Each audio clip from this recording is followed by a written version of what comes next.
Okay, hopefully we are live now. Little bit of technical difficulties, but PQ started. Lots of shenanigans, and we're already into round one. Here we've got Rui and Ethan on the board, and it looks like their game is underway. Delete this. So Prism, yeah, delete. There you go. Sorry. Transition. There you go.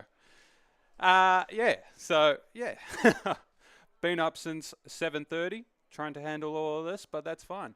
We're into round one, and it does look like we've caught them on possibly turn two. Ethan going off here with a Starfall to start, one of his most famous initiations of his turns as this hero here, Aurora. One of the better heroes in this entire set so far. Don't know how much longer that's going to be lasting with Dash.io being released today, this weekend, which is pretty interesting. It'll be exciting to see if we see any Dash.ios here. But here we just have Rui checking on if they're going to block or not. Looks like just flashing out the discharge here to give the sword +2 and go again. And now with two more cards in the back still. Lots of options. Creating the lightning before attacking with a snatch makes a lot of sense. Present an actual real on hit, as now that since this has go again, they will be able to follow up with the card drawn this turn. So it's a lot more scary than just ending your turn with the snatch and then maybe the embodiment of lightning, as you could draw into something like what he pitched, current funnel, maybe the Heaven's Claws or some like doo-doo blue. And Rui saying absolutely no blocks. You always have to question as the opponent, is he saying that because he has to, as in they have a lot of zero blocks, or potentially because they have a good hand? So it's always something to question. Pretty interesting. So they're playing out the channel at the end. That's obviously what they drew from the snatch. Otherwise, they would have played that to give the Starfall go again and +2. Going into the Prism's turn here. Leading off with a Herald of Triumph, pitching one of those zero blocks that you could have predicted, as they didn't want to block anything on the opposing turn. Always tricky from the Aurora side. How much do you block? Do you even block? And how many poppers are we running? Lots of questions, lots of questions. Aurora does have a lot of equipment suite, obviously, though, so we're going to get to see an Efface Purgatory usage nice and early, but obviously the effect of that card is just absolutely insane. As long as you're able to get the full block out of all three cards used, then that's like one of the most insane rates that you can get out of a card. And then has the pop-up for the second Herald. That's a really big turn for Ethan. Still has two cards on the back end, thanks to drawing off of the Face Purgatory there. The timer is a little bit wrong. We'll get that sorted out.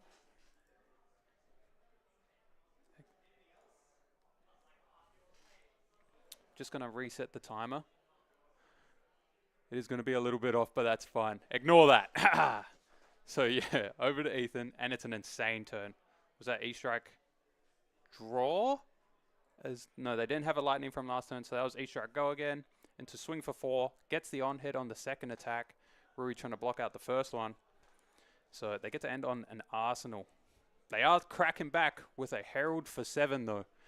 And every single one of these Heralds are just insane rates if they touch them. So be an interesting decision here on Ethan's side. Well in the lead, up 22 life here. Going to be interesting to see if he's going to use his equipment block here, try to seize a lot of tempo while Rui isn't able to set up an Arsenal card for himself. But obviously, giving all your equipment can run the risk of being completely destroyed by a Herald of Erudition if Rui does eventually draw one of those. Does look like he's going to ship the equipment and a blocking card there with the Shockwave. On 18, Aurora can low-key probably present 18 off of 4 cards. She's one of those heroes. And this is, yep, his most famous move. I swear to God, anytime you watch Ethan play, He is swinging with Starfall for 1 with 3 cards back. 3 or 4 cards back, I should say. And it's always sus. Do you block this with a 2 block if you have it? Or is that 2 block a waste and you should save it for something else?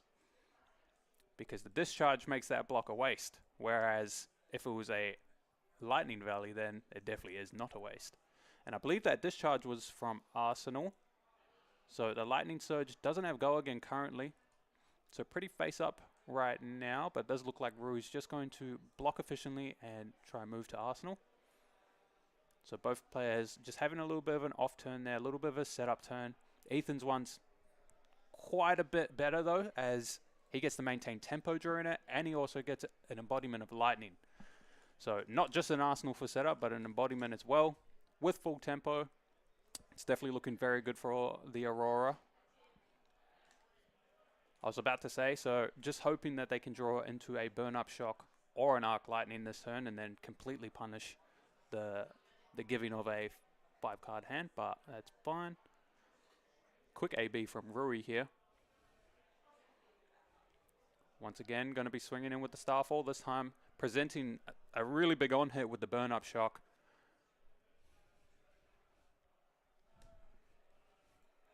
And we get to see... Oh, it looks like we do have the the hero arts come in. Beautiful.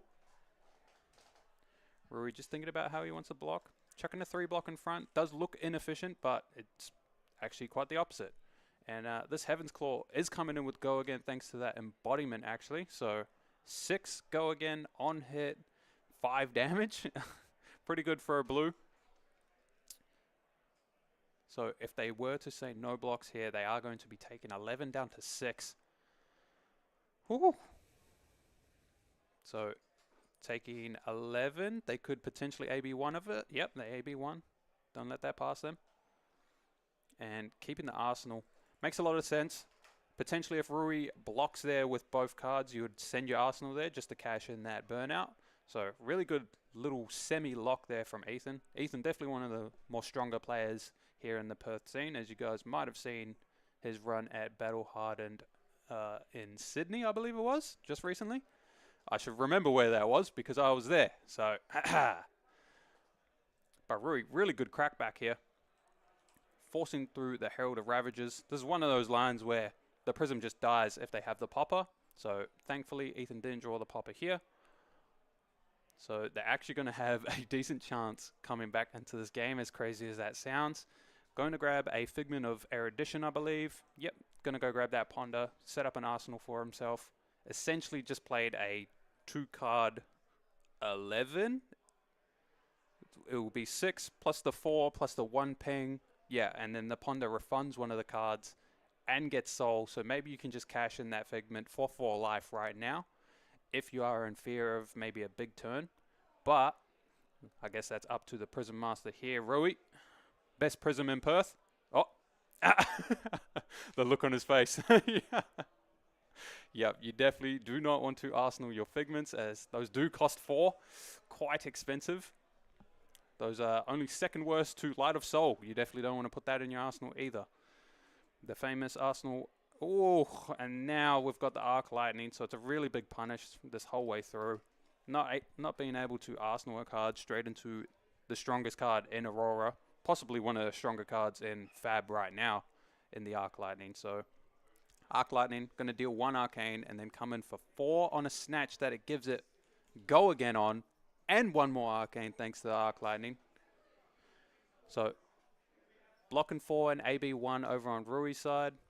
And then, it's a channel into a Lightning Press.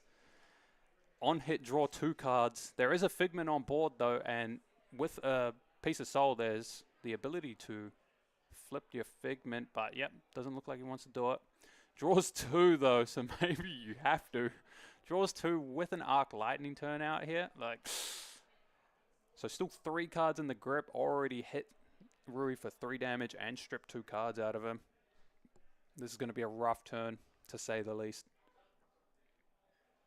So coming in with the Starfall. I believe that is a red Flittering Charge. So although it may look inefficient, it might be the best Lightning card to pitch to keep the Lightning Channel Valley. So taking the 2, going down to 2. Rui's going to pitch another Figment, A being the 1 from the Arc Lightning trigger. And then there's a 4 with 1 Arcane coming in. This does not have go again though, so no ping from the Arc Lightning. So block 3 and then AB1, I'm assuming. Or that was not fused maybe. Didn't quite catch that, but yeah, quite a dominating game. And then Rui just going to pass straight back, draw 4. Yeah, and just Aurora been rolling through. So channel out for this turn, 5 cards. The opponent's on 1. You're a deck that just presents Arcane and breakpoints. Looks pretty good. It will definitely be a hard one to stop for Ethan here. And that's a CNC with go again, I believe. Or is that just a 1 and 6? I'm not too sure if that embodiment is active right now. I don't believe he played any Arc Lightning cards this turn to be able to activate it. So I do believe that that embodiment is face down. So it's actually just going to be a 1 and 6 here. And then I look at Rui's hand. I swear to God, it is the most cursed thing. Every single time you draw a D-React and 2 blocks, your opponent will send a CNC. I'm telling you. I'm telling you. Every single time anyone draws D-Reacts and 2 blocks, a CNC is coming at your face. I don't care who you're versing. You could be versing Kano, and they'll send a CNC if you draw that type of hand. So just absolutely punished for no apparent reason. Really tough spot for Rui. Damn, I would have liked to keep looking at his face. Something went on with his cam. We'll get that sorted, as this game's probably not lasting much longer anyway. Rui thinking on how he can survive here. You're probably going to have to pitch a blue to AB and flip your Erudition this turn. Seems pretty weird. Looks like Blake's going to go head out and check on that cam. Sorry about the stream issues. This is our 2nd ever stream, so we're new to this. Just learning, trying to get some experience. See if we can do this. Just help produce as much fab content as we possibly can in this really good moment for the community and the game itself. Lots of new faces, lots of new people coming in. There's that cam. Look at that beautiful face of Rui.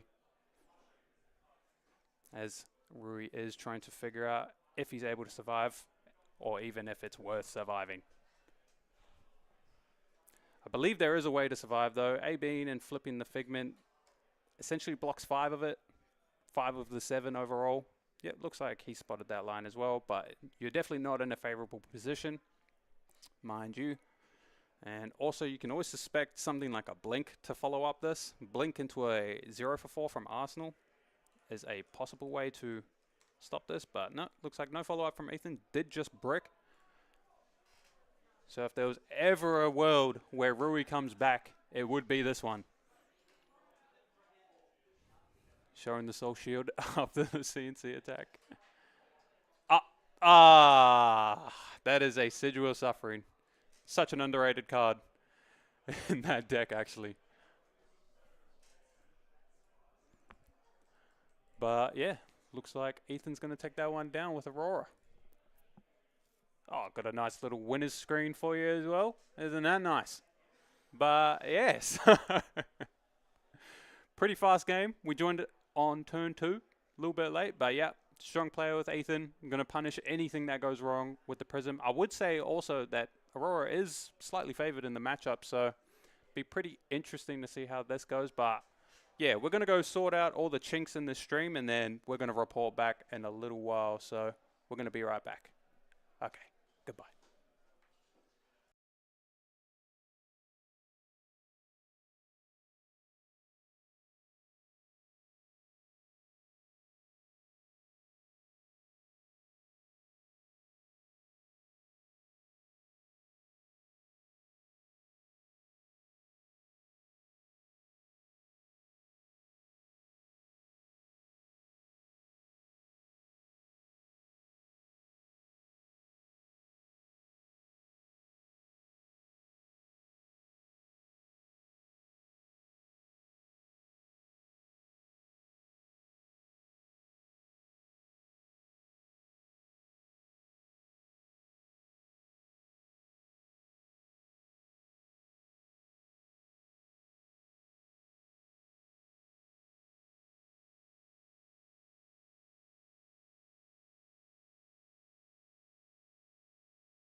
Okay, and it looks like we're back for round 2. This match we've actually got Gavin over on Vis, the newly replenished and very strong Vis, or very strong Runeblade this meta, up against Austin on KO. So this will be an interesting matchup. Not actually sure who's too favored in this one. I would say, oh, nice adjustment of the camera there. Get a nice face shot there. But I would say that it's probably slightly Vis favored. It's pretty hard for Brutes to actually be able to cover all the arcane. And also, this new Vis deck is just like really unstoppable. You really need to be able to draw and or just play Warmongers to have a chance against Vis, if anything. And KO, yeah, can't really run Warmongers without a real big detriment on the actual deck list and consistency of the overall deck, as there's a lot of draw discards. So this will be an interesting match to see how this plays out. Gavin also just been on Vis since I started the game, so a religious Vis player, if you would. I tried to make that rhyme, but I'm not a rapper. But yeah, as the players are shuffling up, I will be asking actually if they would be open to sharing their deck lists in some of the future matches, now that I think about it. But as the players are just getting ready here, we'll just stand by. Anybody in chat, if you guys know, who do you think is favored in this matchup? I love to learn. I love to watch and learn. Love to listen and learn also. So yeah, it'll be an interesting to watch.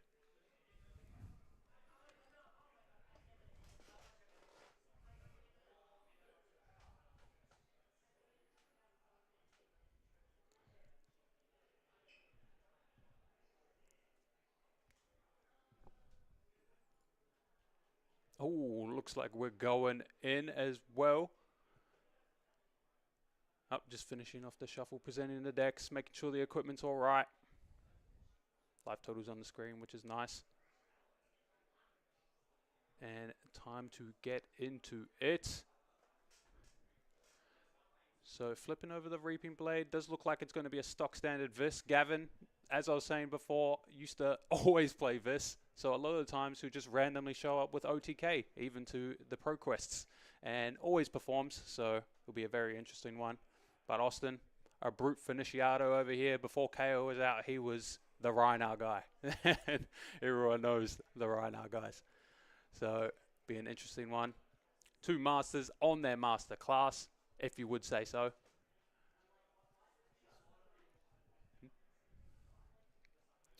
But it looks like KO just Arsenaled and passed, now that I look at it. And it is over to Gavin. Gavin having a look. I can see an Arknight Shard in his hand, which is a nice start. Pitching that into grass to create 2 rune chants for absolutely free. And there's a lot of shuffle effects in this, so you can potentially get a couple usages out of that even in very short games. A nice little free way to just win an even game, just to break away from it. Break away from an even game, I should say. But as I look at the hand, it does look like Gavin lacks attacks and has a Revel in there, which is even more tough.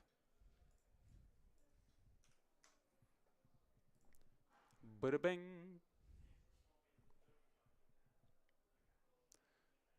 And looks like he is going to underpitch the Runic to activate the Grasp here, make 2 rune chants.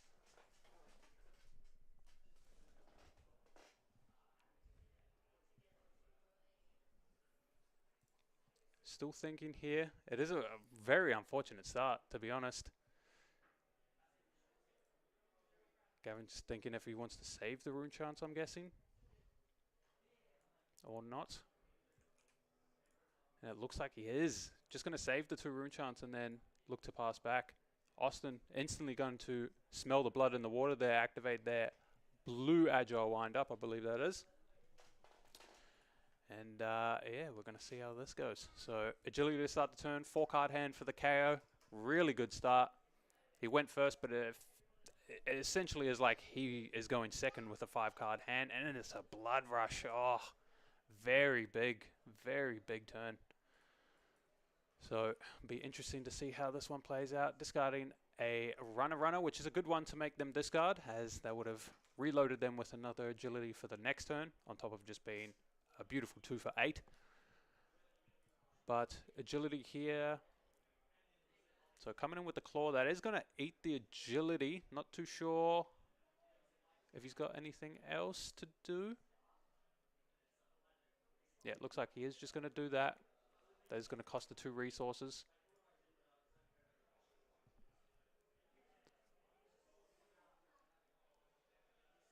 And creates a might token off of the Blood Rush. Might be a little bit of a missequencing thing here, as it looks like there is another beast within. So another pitch card usually indicates that you should be able to swing a 3rd attack, but potentially not. I guess we shall wait and see. Oh, so actually could not swing a 3rd attack. So I'm an idiot. Ignore me. But yeah, we've got a send packing coming in. This one's coming in for 8. It's going to banish the banish the arsenal. So if it is a D-Rag, they're not going to be able to block, but we are going to be able to see what it is. Banish a face up. If send packing hits, that card is going to remain in banish, but if it does not hit, they get that card back to hand and not to arsenal, which can actually be annoying for some cards, or at least used to be for cards like Tomofiendo. But it is that Revel that he was thinking about pitching last turn.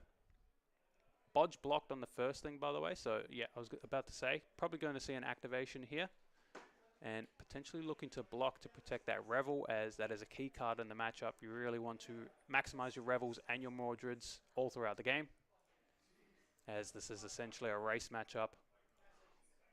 And it does look like Gavin drew a pretty decent crackback even after blocking, with Snuff Out being one of those disruptive attacks that can just really get you a lot of space. Get you a lot of space to be able to set up those Revels and Mordreds as I was talking about. Set these up in the back while forcing your opponent to interact. Now they can't really have a big turn back at you. And yeah, then you can create a lot of space. And just 5-card hand, do 30 something. Just vis things really. Something to note though, there are no incans out, the new Malefics. It'll be interesting to see how many he is running. I see a lot of lists that are running 6. And I do think that is like potentially the correct way or correct amount to run. But Gavin, just thinking of blocks here. The nice thing about the new Vis is that a lot of his cards do block for 3. But he has a deceptively tricky deck for sequencing wise and everything, especially with all the Drawn to Darkness. I've seen a lot of the Vis decks even going into the yellow Drawns. So always having to plan around a random draw and how that's going to affect your turn can always be a tricky thing, especially when you're factoring even creepers on top of that. Actually becomes a really complicated hero all of a sudden, even though it just looks like he vomits out infinite damage. And so that is a nice block for 8, going to protect that Revel, and still maintains a 4-card hand, I believe. That's the only 2 cards used out of his 6 cards, so 4-card hand. He's going to get that Revel back. Yep, Revel back to hand. So going to be able to play an efficient 3-card hand out, arsenal that Revel again potentially, or even just use it this turn if he does have the sources of go again. And back to the Viserai. So KO, pretty happy with that. Traded a Blood Rush for essentially all the major pieces of equipment from Viserai. Little bit of tempo, has a might token in the back. Forcing the Vista block is usually how you make him win, or how you take the win. Oh, paying into the Sonata. Gavin the gambling man. So it's going to be the top 4 cards revealed. Looking for non-attacks and attacks. Give me an attack. And it's just going to be for 1. So 1 Arcane coming in. Going to be a shuffle of the deck. Blue Amplify the Arc Knight. Very underrated card. Low-key might be the best blue in Viserai if I was able to give my opinion on it. Just a blue that comes in for 4. Very often it's for 0 resources in these new builds, but also in the old builds would very often come in for 0. Just a 0 for 4 on a blue that blocks 3. Kind of illegal.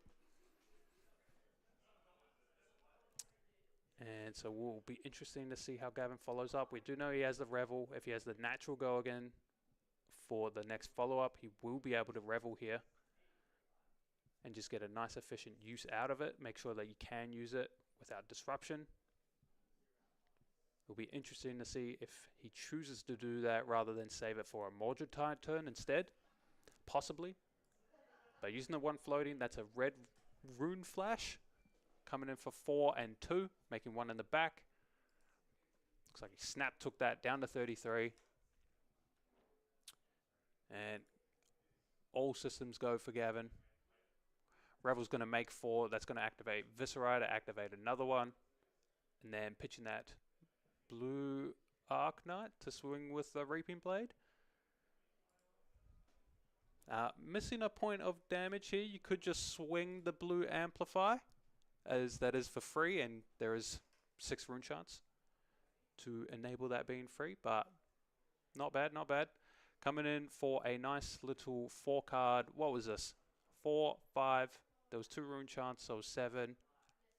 Sonata was 8. And now it's this. What is this? 8, 10, 14, 17. That's a 4 card 17. Just half of your life total if you want to say no blocks. And that's going to make Austin want to block there. Just giving up the runner. KO, kind of known for playing very good 2 card hands though. So yep, looks like he's going to do just that. Swing big coming in for 9. Can't get much better than that for a 2 card hand. Viscera hero not really known for blocking, so the quote unquote downside of the swing big probably not going to be relevant here. Nor is it going to be used efficiently even if he does block it, as a lot of attacks in Viscera do have natural go again nowadays.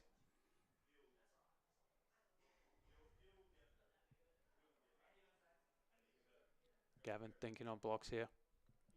Has a very healthy life lead. Can potentially just look to slow the game down a little bit. Efficient blocks, efficient plays while trying to set up that arsenal. Usually, after a really big power turn like that with the Revel, where you don't end on an arsenal, you do want to look to have somewhat of an off turn, a little value turn to buy back some tempo and set yourself up an arsenal for another one. But it does look like Gavin's just balls to the walls here. Must have a good one. I do see a... What's that card called? I just think that's a Swarming Gloomveil, but I don't believe Gavin has one in his graveyard right now. And that is going to be a yellow Malefic coming out.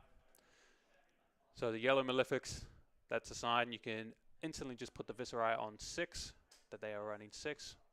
One of the new key cards out of the new set that makes Viscera so powerful, to be honest. Just a 0 cost, in-can. There's the Swarming. So now it makes sense why they're keeping the hand.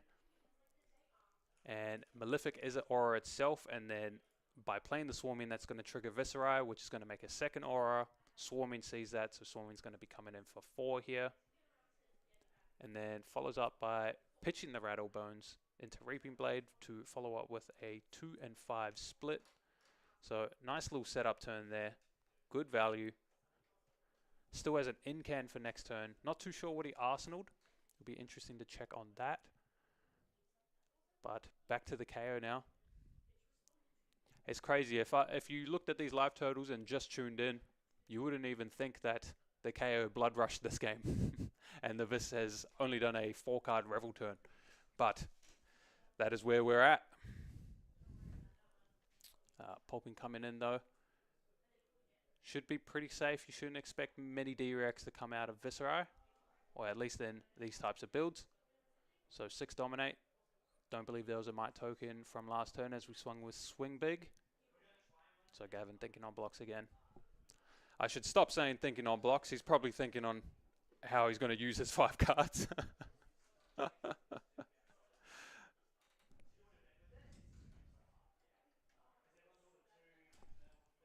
So Pulpin coming in. See how Gavin wants to go through this.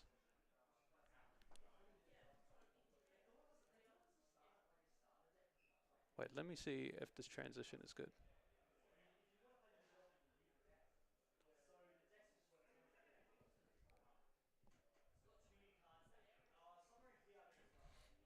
Blake's trying to... Oh, okay. Doing a bit of sign language. Sorry about that, folks.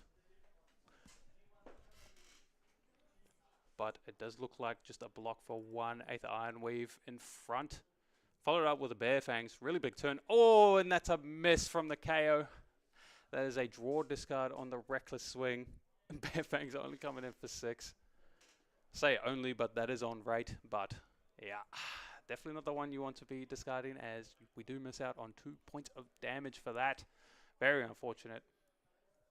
Luckily, we made the Might token off of the pulping, so should be fine. As Austin looks into the camera there.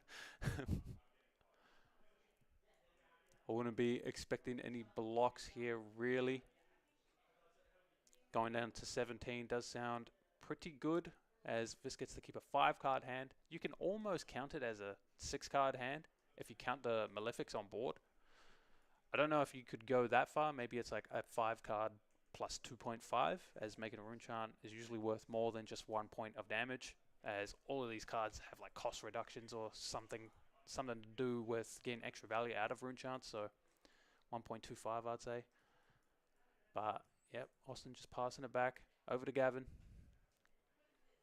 Looks like I become the Arknight is the card he's thinking about, so understandable why you have to think about his turn pretty hard there. So become being cast here. Actually one of the harder cards to be able to use, if I was to give my opinion. Tutor effects that require you to discard a certain card to grab the opposite type. It's pretty hard to determine exactly what... oh, as Austin just keeps looking at them.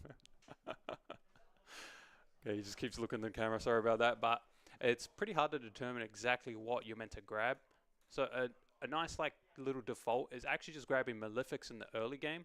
But I've even seen on turn 0 sometimes just using your Become to go grab the Mordred Tide and set that up in Arsenal is actually a really effective way of using the card, as Mordred is just like insane value nowadays thanks to all of these Malefics. So you can essentially get like, it used to get like 6 value by itself, but now it can get literally like 10 to 12 depending on how many Malefics you have on board. So become the Arknight, then it's going to be coming in with the Rune Rager Swarm here just for 3, making 2 rune chants thanks to the Viscerai and the Malefic trigger.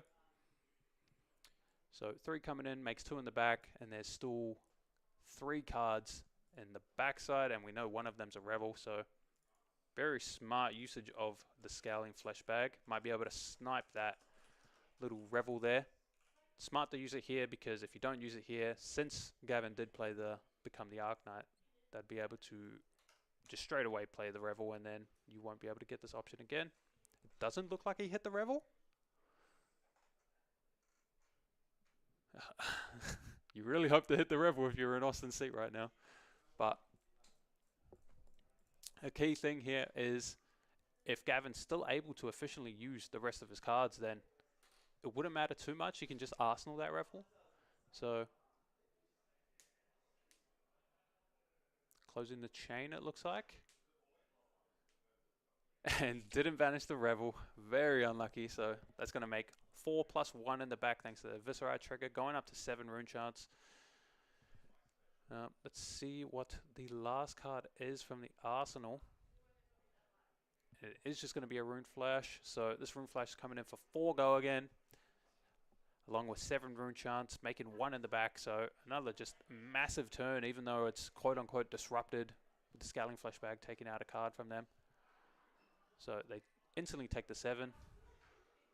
You can usually put that on the KO not having an extra blue at bare minimum, but you could also think that maybe they don't even have a single blue if they don't even think about blocking there. Something that comes up a lot with Kano is you have to think about that exact thing. Why did they block like this? Maybe you can use that to decide on how powerful the hand actually is, get a read into their game plan, sorry. But just a block of 2 with the Savage Sash. Austin trying to keep his whole hand.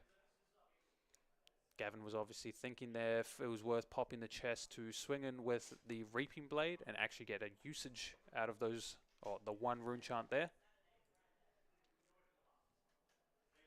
Judge Jimmy just checking in. Judge Jimmy, the absolute legend that he is.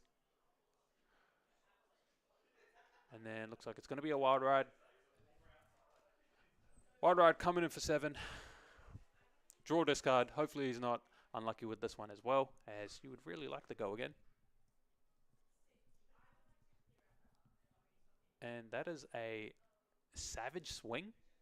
Savage Swing blue. Very interesting piece. I'd love to get the reasoning on why you're playing that. I tested that back when KO first came out. It honestly wasn't the worst. It honestly, like, if I was to give my opinion on it, it wasn't that bad.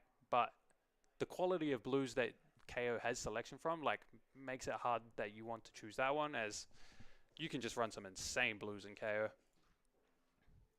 So it looks like Gavin is just going to be taking a second to think here exactly how you want to block. You can always essentially map out how the KO's turn is going to look. 2 cards in the back, pitch the blue, so they've got 1 floating. There's a Wild Ride coming in. Usually you can expect another pitched card into Claw into another 2 cost. Is usually the ideal play line for the KO players. So probably just running all the math on that. If you take 7 here, you're going down to 10. 3 from the Claw, you're going down to 7, and then if it's like a Swing Big or a Bare Fangs, that is lethal coming in. So potentially going to be able to take a card from the Viscera here, if not at least the armor. So see how Gavin wants to respond to this. Is just going to take the 7. It's pretty good to just take the 7 there. There's a chance that maybe that blue Savage Swing was the only other blue for KO, but pitching that second blue usually is a pretty bad sign for the Viscera here. As Claw coming in for 3.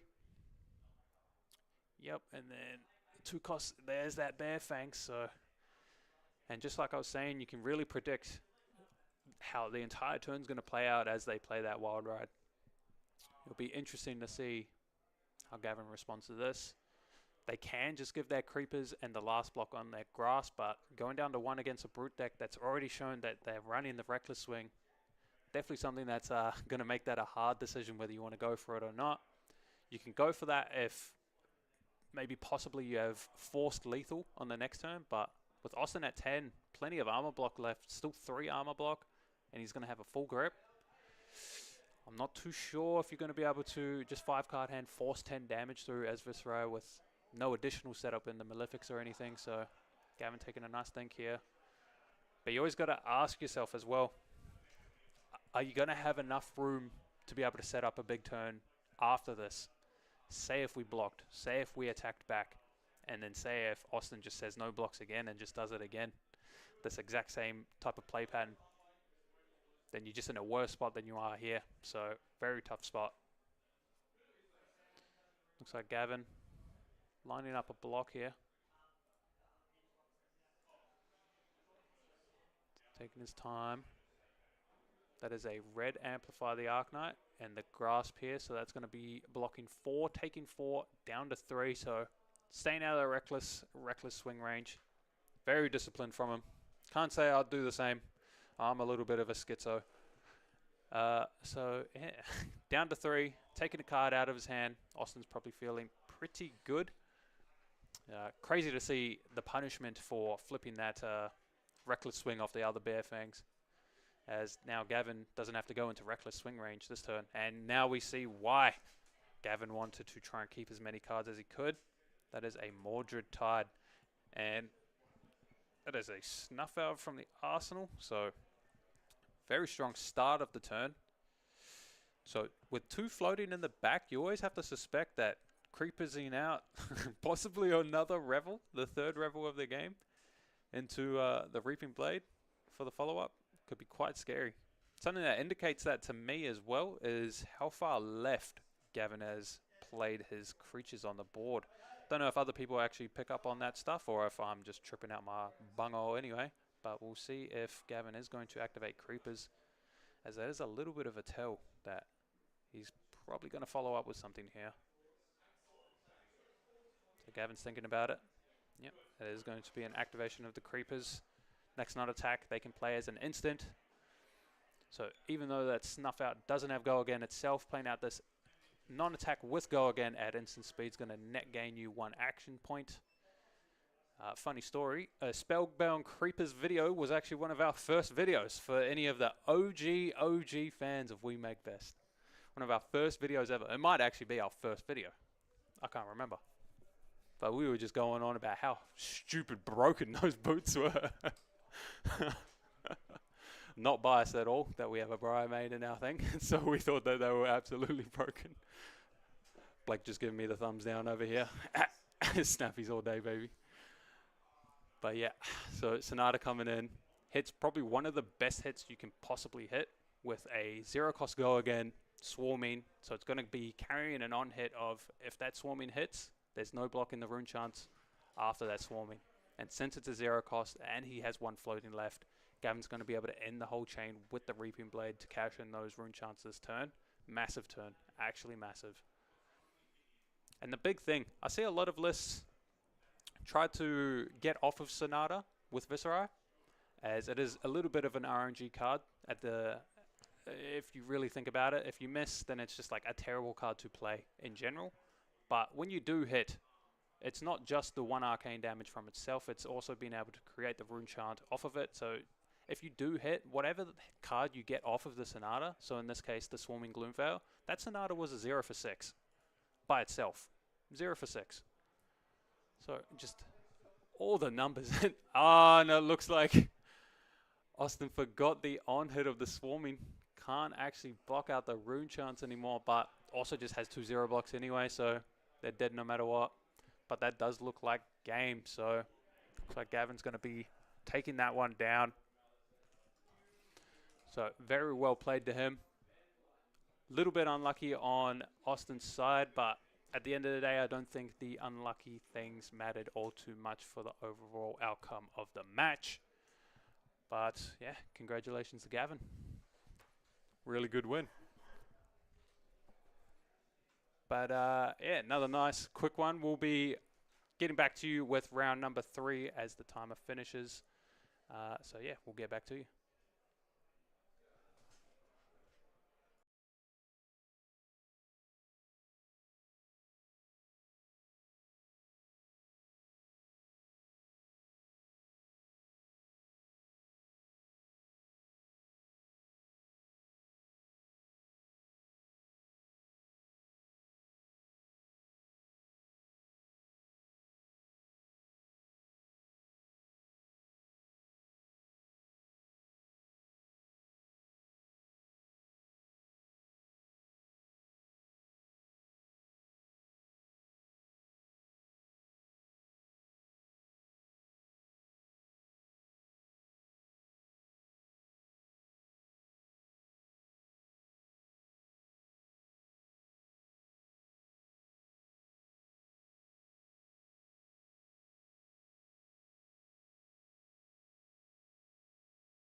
Okay, I'm back.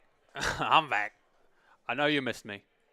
Uh, Heading into round number 3 here, we have our, if you watched our previous stream, our first ever stream, we got the champion here who won the judge pack, Thomas Bradford, over on Azalea, up against our good friend Jared Bowler here, who's over on another KO.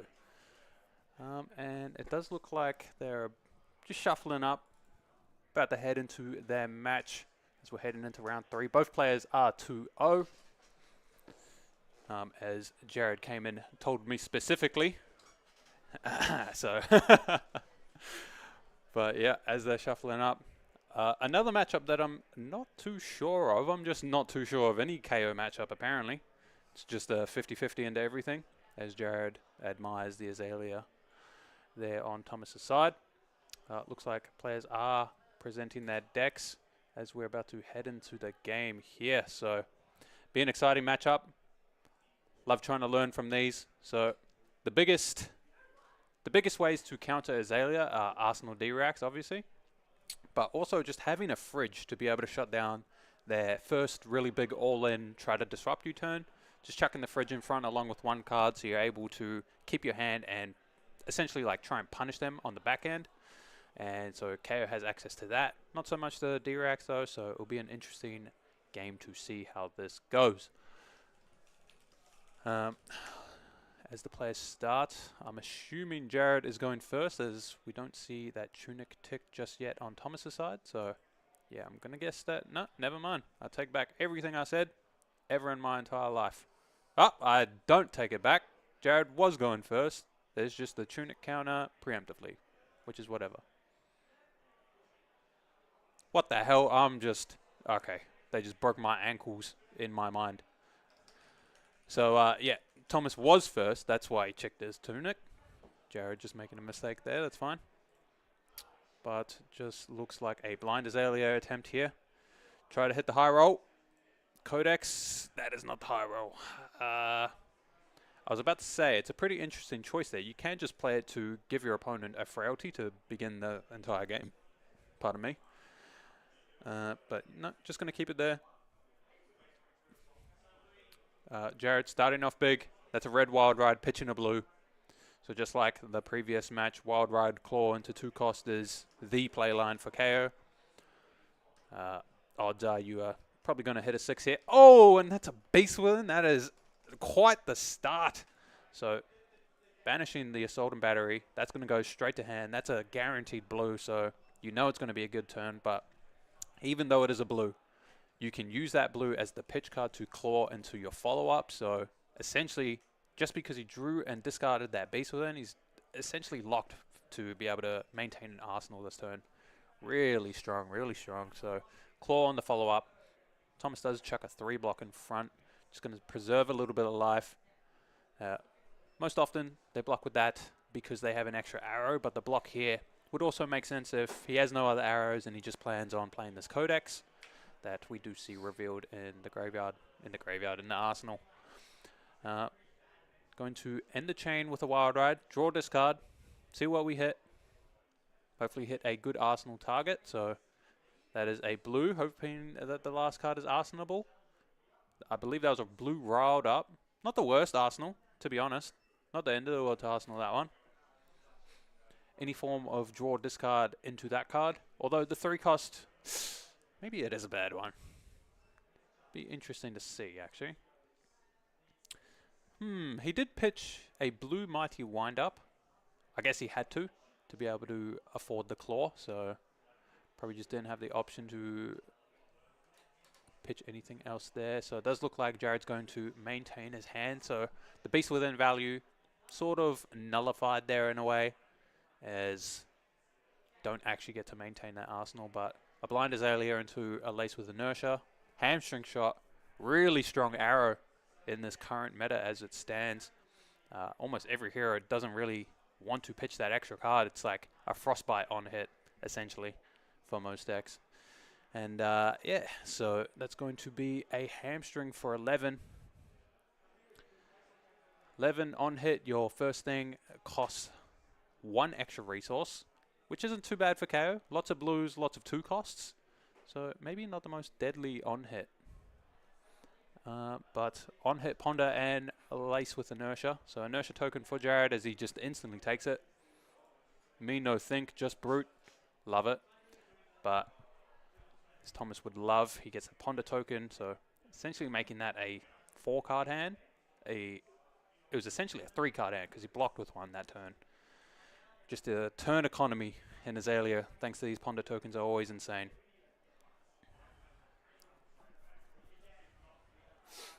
But it is back over to Jared. Draw, discard. Hitting the middle one. Ooh, hitting the swing big. That's definitely not the one you want to discard. That's the one you want to play after the claw.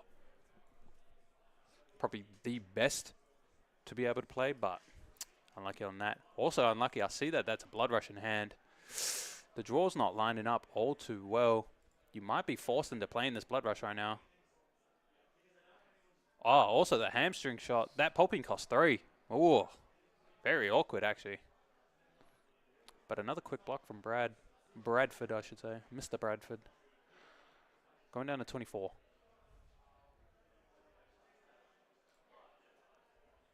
Pitching the Blood Rush to come in with a Rough Shot. That's going to be coming in for 5. Pretty interesting, because you could claw into play. No, you can't claw or play the Blood Rush because you don't have the one floating, and that's why I pointed that out. So, all in all, really high value. May not look it on the life totals, but I would say that Azalea is kind of ahead here.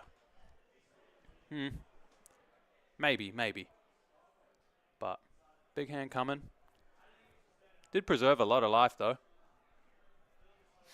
I don't even know if Azalea's ahead. What am I thinking? Blind Azalea into the buff. It does look like with that hand that is 2 arrows. Thomas was looking for that buff.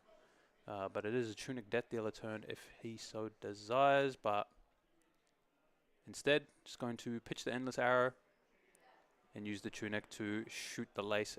Oh, not the Lace, the Infecting Shot anyway. So this is going to be coming in for 8. I believe that Opt was to the top, so he knew what he was drawing and going to place it into the arsenal. So see how Jared wants to respond here. Jared thinking, very interesting hand. I love that he gives us a nice view here. What would we do? Yellow pulping and attack with swing big if we're ever thinking about blocking. Ah. It's like he can hear me. Oh. Yeah. Love it. Absolutely love it. Give it all here. Yeah. How much is it? And just going to send the whole pulp in and everything. Yeah. So draw, discard. Life tools are at parity, but that's a lot of armor block still on the side of KO here, so be pretty interesting.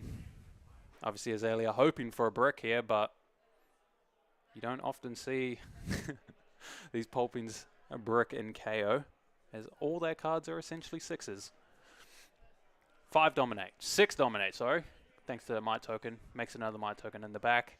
And we know that there's a follow-up of either Send Packing or the Swing Big. So another block.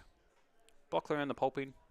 Taking 3 down to 19. Still 4 cards for Thomas on the side of Azalea. And opts in for the damage. Who cares about disruption if they've already disrupted themselves by blocking a card? So Swing Big coming in for 8. 8's a big chunk of damage. Quicker token if it's fully blocked. But yes, 8 damage. Question is, if you go down to 11, what type of hand would you need as the Azalea to even consider going down to 11, really? You'd have to go down to 11 to send like a billion with a red in the ledger that's forced even through the item, not items, over the equipment blocks, potentially. But if it's not that, like, I don't even think that's possible, to be honest. So you're probably going to have to be blocking a little bit, because this is just a chunk of damage. Just really tough spot, as Azalea is not really built to block. Rocking a hard place, some would say. Tunic down as well. I did see that was an amplifying arrow in Thomas's arsenal there, so at least there's an arrow. blocked with the other arrow and the spy sniping. Potentially thinking of taking it himself. Oh, okay. Apparently Perth just hates blocking. Everyone here. Going down to 11. Jared takes 2 thanks to that blood rot from the infecting shot. And passes the turn over. So Skullbone cross wrap. Going to leave the thing on top into Activate Azalea. Finding a buff effect. Lace with Inertia going to be used from the arsenal. Using another spy sniping to load in a red infecting shot. Hoping for another buff off the top. As that is a yellow spire, so 1 floating still. And it was a buff. Okay. We've got a game. That's 9, 14. 14 with, yeah, rainbow tokens. What do you even call these tokens? Rainbow plagues? I don't even know. Ooh. So a big crackback coming. See how Jared wants to respond to this. So interestingly enough, it's not lethal. So if Jared has a good hand, he is allowed to keep it. Although I don't see much cards in the hand in way of resources. Savage Feast, Pack Hunt, CNC, and Ascent Packing. Very interesting. And no Arsenal from the Azalea. So there's a lot of EV in actually blocking this out, as you do kind of know that they're going to have a weak turn next turn of essentially just a 3-card hand while they're setting up an Arsenal. So Jared lining up the blocks there, it looks like. Thinking about it. He's probably fighting every urge in his body right now to as we have seen how allergic this man is to blocking, and it looks like that's 6 plus 9, 15. So interesting usage of all the equipment. Wants to save that CNC. Makes a lot of sense against Azalea, a deck who needs their Arsenal card to be able to attack. CNC, I could see this being worth. Using a lot of equipment blocks, so it's a big resource out of the KO, and it's still a lot of tempo for Azalea, but like we were saying, 3-card hand, although we did see a sigh of relief, I would want to say, on the side of Thomas. As, oh, that hand is pretty good. I see a knock, I see a red in the ledger, and I see a rain razors. If that 4th card is a buff, or the card drawn is a buff, we may indeed be cooking. Pitch knock, loads in the red, and then drew another knock, unfortunately. So just going to go make sure they can dominate a different red in the ledger instead. So knock, going to put that red in the ledger to the top of the deck, similar to Lessons in Lava. Activating Azalea is going to swap the red in the ledger for a red in the ledger, except this one's got dominate. And we know that there is a rain razors in the hand of Thomas. So it's almost guaranteed that it's going through. Very interestingly enough, Fleshback doesn't do much against Rain Razors, as Rain Razors is not an attack react. It is actually an instant, so you can respond to the trigger. So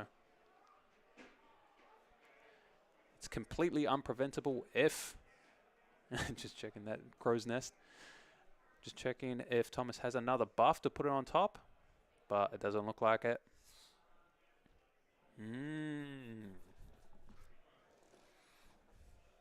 So pretty interesting.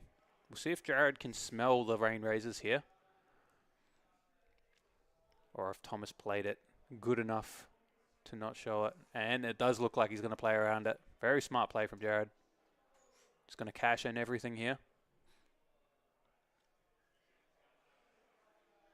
Thomas thinking. Oh, interesting decision. We actually see Poach Grapplers, not even snaps here.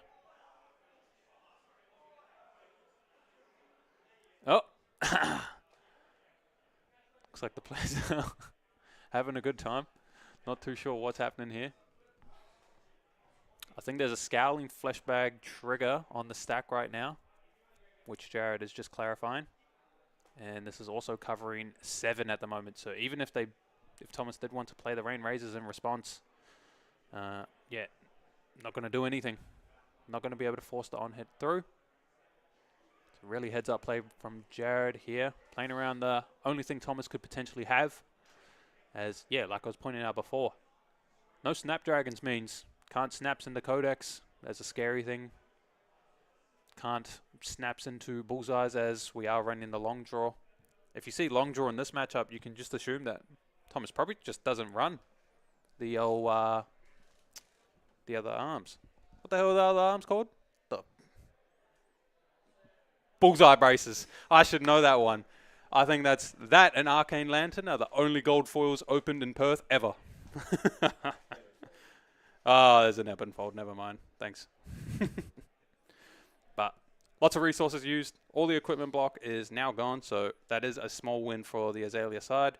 The small loss, though, is 4-card hand from Jared, one of which is a CNC, and Azalea is on 11, so I guess the Azalea still does have essentially 5 block if they do want to give up their tunic and headpiece, but yeah, not the best spot. Jared, just an absolute masterclass in how to say no blocks immediately. But blocks perfectly when he is asked to. So it's a Savage Sash usage. Another yellow Pulpin. Draw discard. This one only costing 1, so going to be able to follow up with the claw at least off of just a single blue. 2 cards after that. So even off of a red, this Savage Sash does affect CNC in that way. Something that I pointed out in my Savage Sash video, if you guys ever saw that. Just me losing my mind to another thing, but that's fine. So a claw to follow up into a CNC at the end. Just difficult for Azalea to have to play around all of this. This would be one of the turns where, if I'm the Azalea, you can't even really beat a CNC from Arsenal, so you have to play in a way that you can play around something else. Just looking for a nice little value block here. Playing for 3 with I believe that's a yellow Murkmire. Yellow Murkmire, because players like to play Illusionist here. And that's of both kinds, Prism and Enigma, especially because Liam Bennett is one of our locals here. But that is a claw coming in after that for 3. And then pitching the yellow for a CNC at the end. Absolutely brutal. Yeah, that's going to warrant all the equipment block. And still demand a card from hand. That's 3 currently. Do you have the arrow? Yep, has the arrow to cover it up.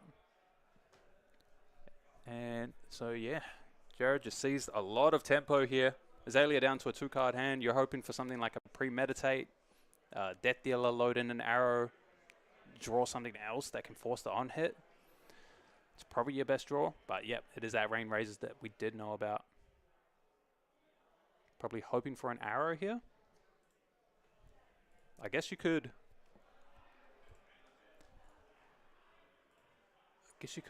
play the Rain, Tunic, Death Dealer, load in the Remorseless, use the card that you draw to pitch into it, but don't think that's doing much. So I think he bottomed the card, and then he's going for a Blind Azalea here. Notices that he is in a little bit of a desperate state here. Seek and Destroy, not a bad one to hit. And then is going to do that exact play that we said. So this line's going to have 1 extra damage compared to the Rain Razors line, and that is a Seek and Destroy on hit. We're at the stage of the game that this on hit potentially not that good. Also, little funny things that you can do with Seek and Destroy in the matchup is save a Beast Within for the end of your turn. And the Seek and Destroy is actually going to destroy that, put it to the graveyard from your hand, which is going to trigger the Beast Within. And you can hope to draw an Arsenal card. So completely playing around the effect. Very interesting thing. But, yeah, Jared just saying no blocks. Looks like activating the Agile Wind-Up on his own turn. Very smart.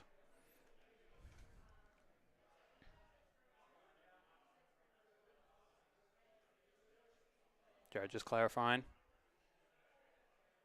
Yeah, over on his own turn to be able to create the Might.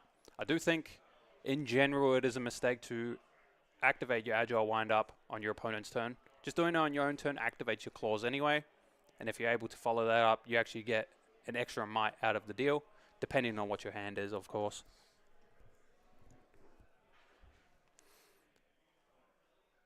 And going to follow up with the Runner. This is going to be coming in for 7. Oh, that Might was from last turn. I see. So, doing exactly what I was saying was a mistake. Classic Jared, but that's fine. It's not actually a mistake. But this is a 7 go again. So you can expect the claw going to 4.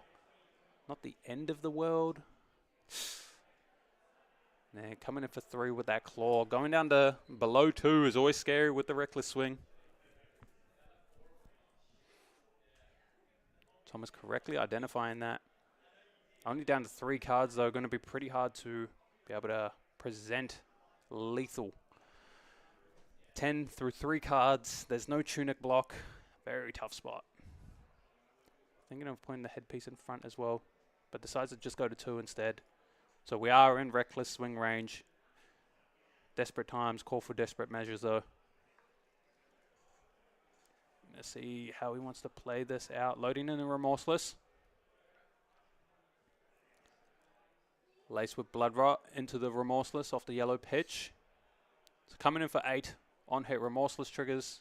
On hit Lace.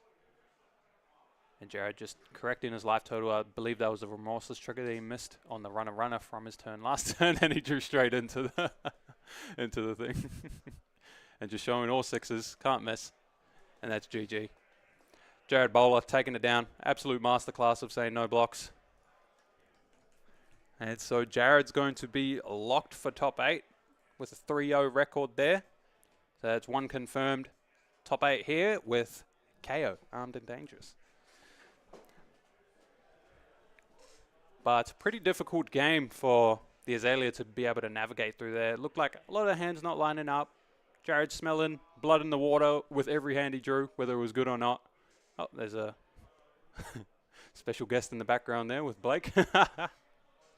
Look at his dumb ass. But big congratulations to Jared. I believe we have 5 rounds of Swiss. Wait, do we have 5 rounds? It's 22 players. Guys, help me. I'm not good at math.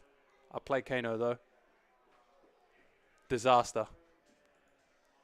And then, yeah, so we're going to be cutting to a break now. And, yeah, see you guys for the next round.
And we are back. As you guys can see, we have the infamous member of We Make Best himself, Liam Bennett here, piloting the Enigma deck. He's a bit of a meta slave himself, if I do say so myself, up against Nathan. So we have another Azalea on cam. Nathan, pretty infamous over here, wins a lot of skirmishes, a lot of PQs and such, so going to be a really good battle. Both players in the 2-1 bracket, so they are contesting for the top 8 slot. Not too sure if they are locked or not, but definitely want to get this win right now, just to guarantee that they'll be into this top 8. I don't believe the players have high rolled yet, but I do think a lot of this matchup does rely on who gets to go first. Enigma to be able to set up a bunch of ward, Azalea to potentially land a lot of dominate damage on turn 0 with a lot of different effects, like Blood Rots can prevent Liam from setting up ward on turn 1.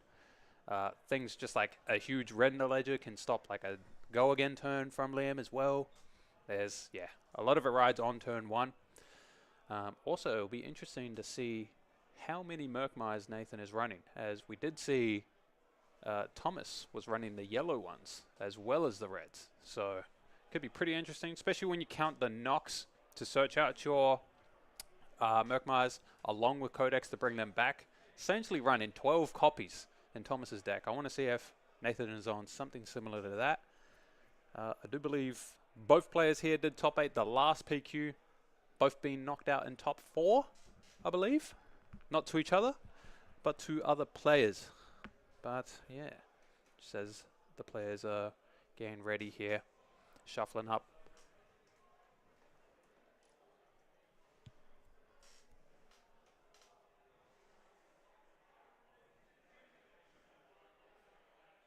Oh, that's definitely something. I wanted to ask old Judge Man Jimmy if they would give us deck lists. I think that would help a lot with the bit of a story building while we're in the game. Of course, only if the players allow it though.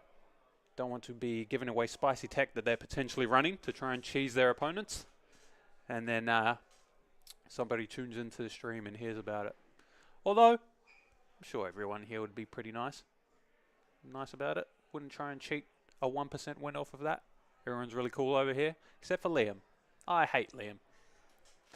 Enigma meta slave, Prism meta slave. Of course, when I stop playing Kano, he stops playing Prism, by the way. Make that make sense. Make that make sense. Okay. Rant over. As it does look like Liam's presented his deck. We taking bets, chat? I think we should take bets. Who do you have winning this game? I hear a lot of people saying it's like Enigma favor. It's one of those Dromai 90-90 matchups. Enigmas think they're favored. Azaleas think they're favored. Although, I don't even think if that's completely true. But players are presenting.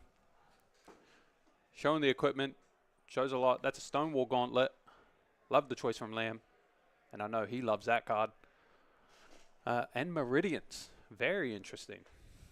I guess that's makes the most sense, as the Phantasmals are definitely not blocking an arrow. Most of them are getting not only just over 6, but sometimes over 10. Ooh, and we do see quite the powerful hand for Nathan. Rabble, Bolton Shot. I believe there was a premeditate. And so it does look like Nathan's going first if he's planning out his hand like this. He's just taking his time to think here. You always have to worry about Enigma flashing in something on your turn 0 as well, so it's pretty scary to just play something and lose your action point unless it's going to take their entire hand, you know? You don't want them to be able to block out your turn 0 or even just leak minor bits of damage to be able to resolve a Wax Inspector on your turn. I say that though, and I'm not too sure. It looks like Nathan just arsenaled and passed. Very disciplined, very smart. So over to Liam. Liam not able to essentially mulligan any of his hands. Any of the cards in his hand. And it looks like he's just going to throw down a Truce. Very interesting. And I believe he just arsenaled a Rage Spectre there. Possibly going for a little bit of a fatigue route. Or maybe that hand was just doo-doo. So, but yeah, that's a Truce coming out. people don't know, Miragai followed by Truce is the tech. Miragai off the chi from your helmet, and then you pitch a second blue, attack for 8, go again, and you have, well, look at that, 2 floating for your Truce. And now all of a sudden you have 5 intellect to be able to block out anything that their opponent tries to throw at you to, you know, kill that Miragai, because if that Miragai survives again, that's a 2-card 20. Trigger on the Truce. Nathan coming in for 7, go again, on hit, reload, on hit, ponder. All his attacks this turn will be carrying that ponder on hit, by the way. Just add that on top of premeditate, by the way. Yep. Oh, gangster ponder token there. Don't know why it's Katsu. Has Katsu ever made a ponder in his life? Trying to think. Does even bigger than that make a ponder? No. That makes a quicken. Wrong token. But nonetheless, amazing token. So Lamp just playing out his hand. You can see Dissolve Reality. 5 cards because of that Truce. So it looks pretty juicy. Doesn't look like it has all that many uses for go again. Does have a Rage Spectre in his arsenal, so keeping a card for Rage Spectre. Has go again, but you're probably only playing that if you're swinging with it, right? So you might be locked into playing one of those instead of a Phantasmaclasm, this Dissolve that he just blocked with, or the CNC. So taking 4, giving Nathan the reload makes a lot of sense, because even if you block this on hit out, the reload on hit, Death Dealer is just going to be used anyway. And yeah, Liam correctly assessing that situation. Nathan opting to not reload on purpose, because pitching to the Death Dealer essentially lets you cycle a card in your hand while still doing the same effect. And now Rabble coming in for 4. Nice little sequencing there as he loaded with the Death Dealer first before swinging with the Rabble to not give information to Beanit exactly on what you will be drawing. I believe Nathan knew that he was drawing a Rabble thanks to the Skullbone. I was too busy yapping, didn't really keep it all in mind, but huge turn. Oh my lord. 7 plus 12? That was 19. 4-card 19. Just Azalea things, man. All breakpoints, all gas, all juice. I say 4-card because the Ponder pays back one of the cards. So although he went to his turn with 5 cards in hand, ending on 1 arsenal. Yeah, so but Nathan doesn't look all too happy. Even after such a massive turn just then, even through a Truce, there's a CNC coming back at you. Oi! It's just something to do with Perth players, mate. I'll tell you that. They just say, yep, give me the bill. Ship it. Take the 6. Take the Seek. Who cares? Tunic activation. Death Dealer. One of the most broken combinations in the game, to be honest. Tunic essentially just getting a whole card draw off of your Tunic counters, especially when you consider that all your cards, like if you draw a buff, half of these buffs are like 0 for 6s. 0 for 3 buff with on-hit effects. Just probably the best use you can get out of a Tunic counter is to activate your Death Dealer. Nathan playing out his turn here though. Read the glide path. Looked like it kept it on top. And that is a triple buff. That is a Endless Arrow coming in for 13. So interestingly enough, 1 card left in hand. I wonder if that isn't a leftover arrow here. Or maybe you drew that arrow off of the Death Dealer or something, because you often want to actually end up with no cards in hand if you do overload an Endless Arrow, as it's going to bounce back to your hand, so it will be the prime arsenal target itself, essentially letting you draw a card in a sense. But may just be an unfortunate draw, or it may be a Rain Razors, or it may be a Snaps Codex. That's the tricky thing with Azalea.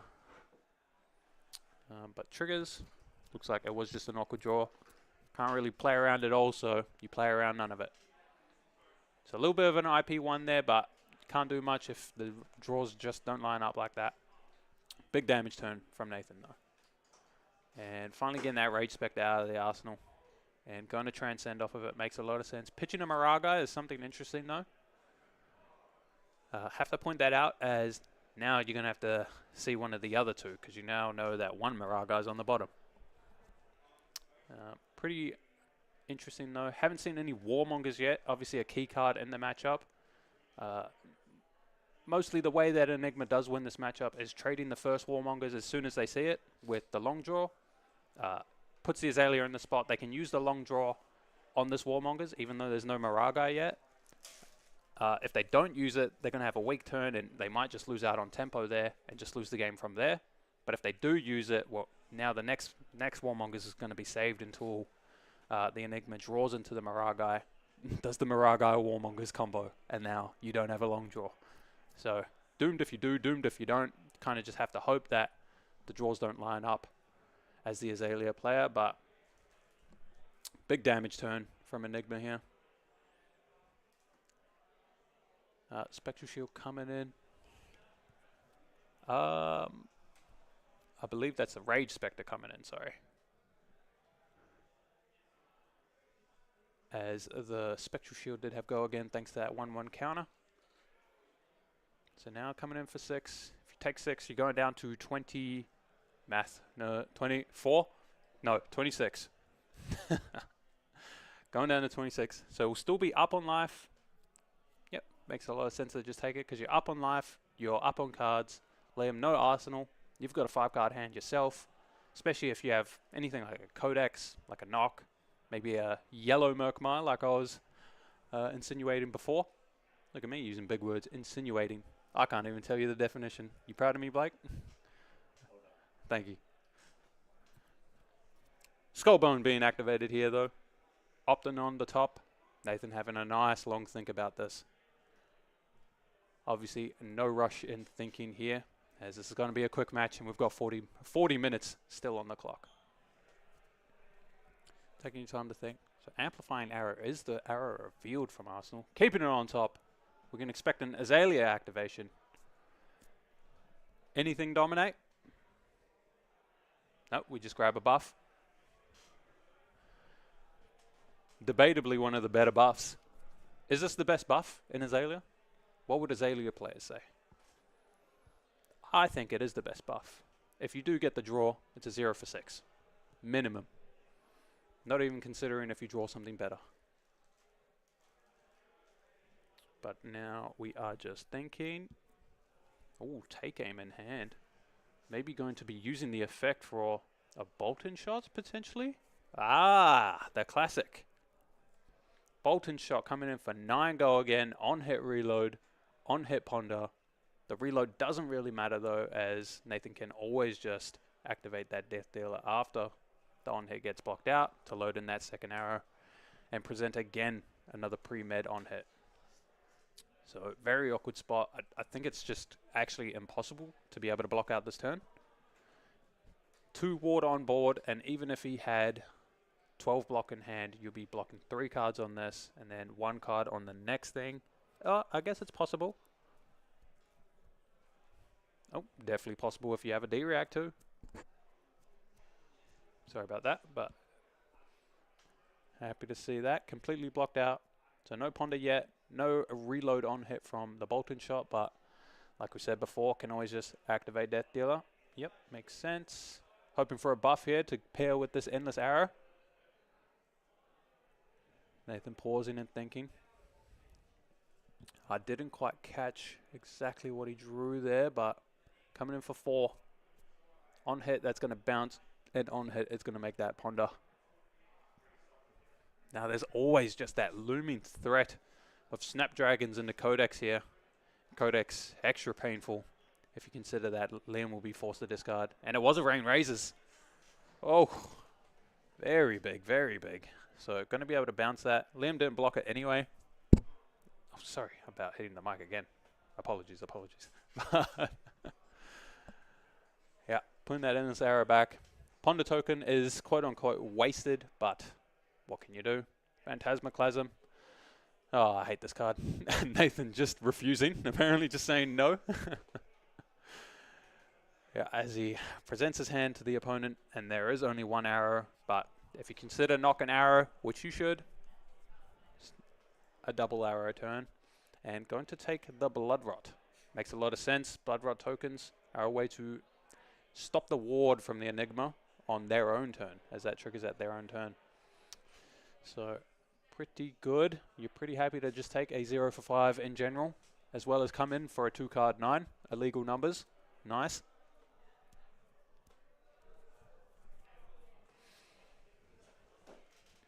So very crazy turn cycle numbers from the Enigma side. Very efficient block out. Just hear a fwah in the background. Nathan thinking about how he wants to play this. He's just going to be taking 6, blocking with that Remorseless. And activating Skullbone Cross Wraps. Checking out the top. So we do know there is a knock in hand. So a Dominated Arrow if he so wishes. Also a blue, so could be a Snaps turn this turn. Who knows? Find out on the next episode of Dragon Ball Z. Thinking on the Opto. Again, Enigma, no Arsenal. So although they had a powerful turn there, numbers-wise, again, not landing on Arsenal, putting the pressure on here would make a lot of sense. As, yeah, no Arsenal means that they can't really respond with a very big crackback. Force them into the defensive play to buy yourself another really big turn for next turn. Just got to be able to navigate your line to, you got to play a tightrope little balancing act, you know? You got to be able to present enough or setting up enough for the next turn, present enough to force them off of their hand and try to make them have a setup turn so that you can set up your own turn. It's like Inception. Up goes to the bottom there. You don't even have to ask him. You know he's thinking about a blind azalea here. Look at the way he looks up. You can just see it in his face. He's thinking about it. He is thinking about a blind azalea. Still has the knock, is the thing. So it would make sense to just go for it, as the risk isn't really that big. The risk is you'll use 2 cards to play the knock, load in another card, and then flip into something.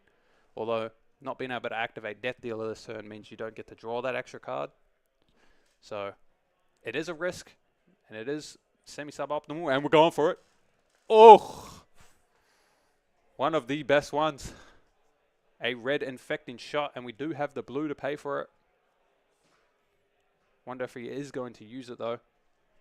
Also, just has snaps and a Death Dealer activation if he so chooses to use it here.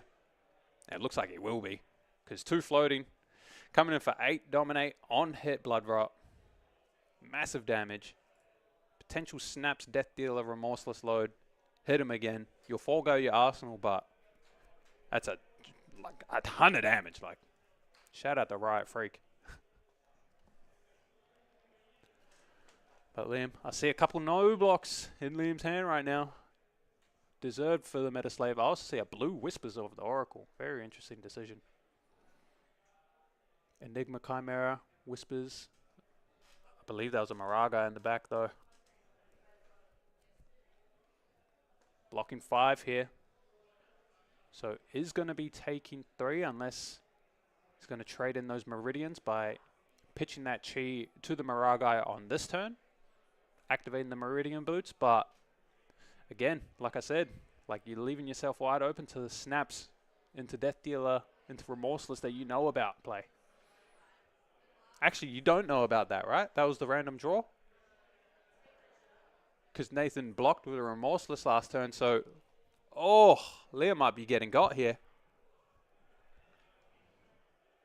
I guess if Liam has 2-3 blocks here, he can cover any arrow, and maybe that's what he's thinking. That would make a lot of sense, actually. If you're able to cover up this second thing, Tunic to swing, then it all makes a ton of sense, but it's all luck of the draw, and he hits! Hits the buff off the top. Now Remorseless is coming in for 8. No longer can be covered up by just 2 cards. Going to have to give equipment if you want to, along with the 2 cards. This might be the punish. We invested a lot of equipment on the side of Liam. Liam back in the tank. Might have to just cash in that 4 block right now. I believe one of the cards is a Restless though, so you could steal a couple of those counters over. Going to put the arms piece in front. Going to negate a little bit of the damage. And he is going to play the rest. So he's able to cover it all up. Very big, actually. 3, 6, 7, 8, yeah. And is able to keep the Mirror Guy and the Tuna counter. But no other follow-up, so little baby Mirror Guy. A little bit bigger than normal. A little bit smaller than normal also, though. So you're not too unhappy on Nathan's side. As his face cam is wigging out. Pay no attention to that. We'll go sort that out later. Oh, it looks like Blake's going to go try and sort it out now. Thank you, Blake. Instantly just takes the damage. Oh, looks like it's connecting back. So it should be fine. Once Blake comes back, I'll tell him that it's still ruined and make him have to play around with it more and just completely waste his time. Because why not? Evil laughter. But scary spot for Nathan now. I say scary, but Rabble coming in. Not for 4. That's a yellow off the top. See the expression on Nathan's face. Rabble not coming in for 4 is massive. As a breakpoint will obviously be very annoying to have to deal with if you're trying to protect that Miraga.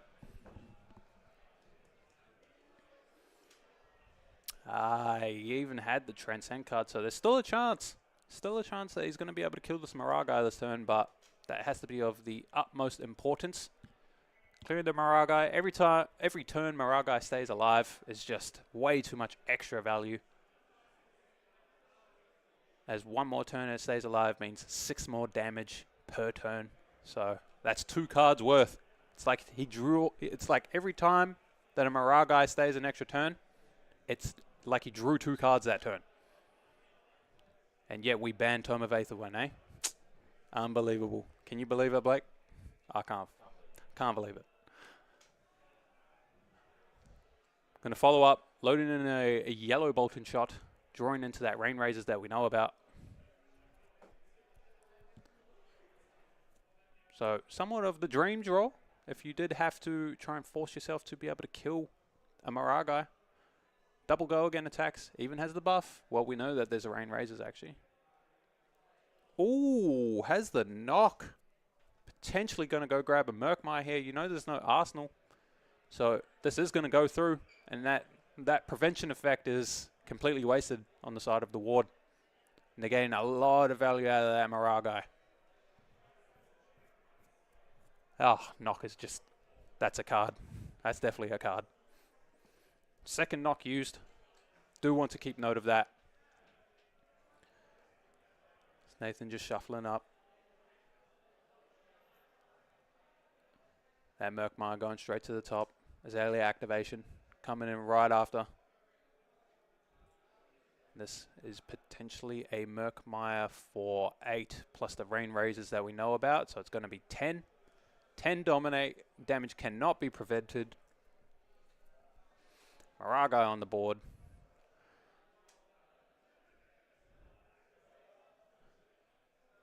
Oh, I cannot math. It's not 10.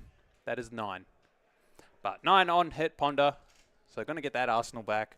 Really good turn. Really good turn. Couldn't ask for a better 4-card hand to be able to kill this Miraga.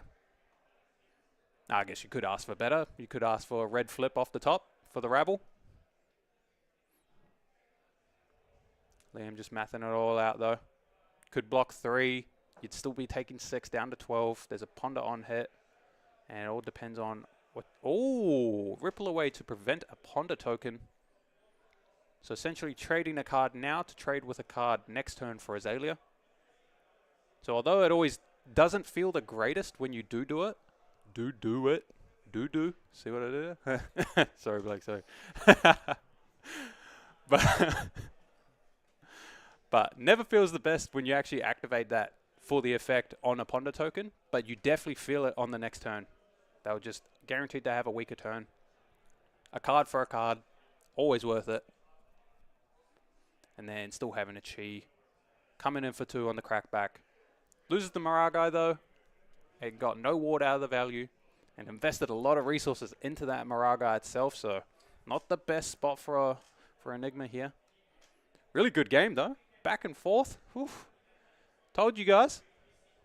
Told y'all this was going to be a good one. Another 4-card hand here from Nathan, though. Codex of Bloodrot, a tech that you see a lot of Azaleas running now because of this Enigma matchup and just how potent these Bloodrot tokens are. And that is a Battering Bolt. Also a really good card in the meta right now.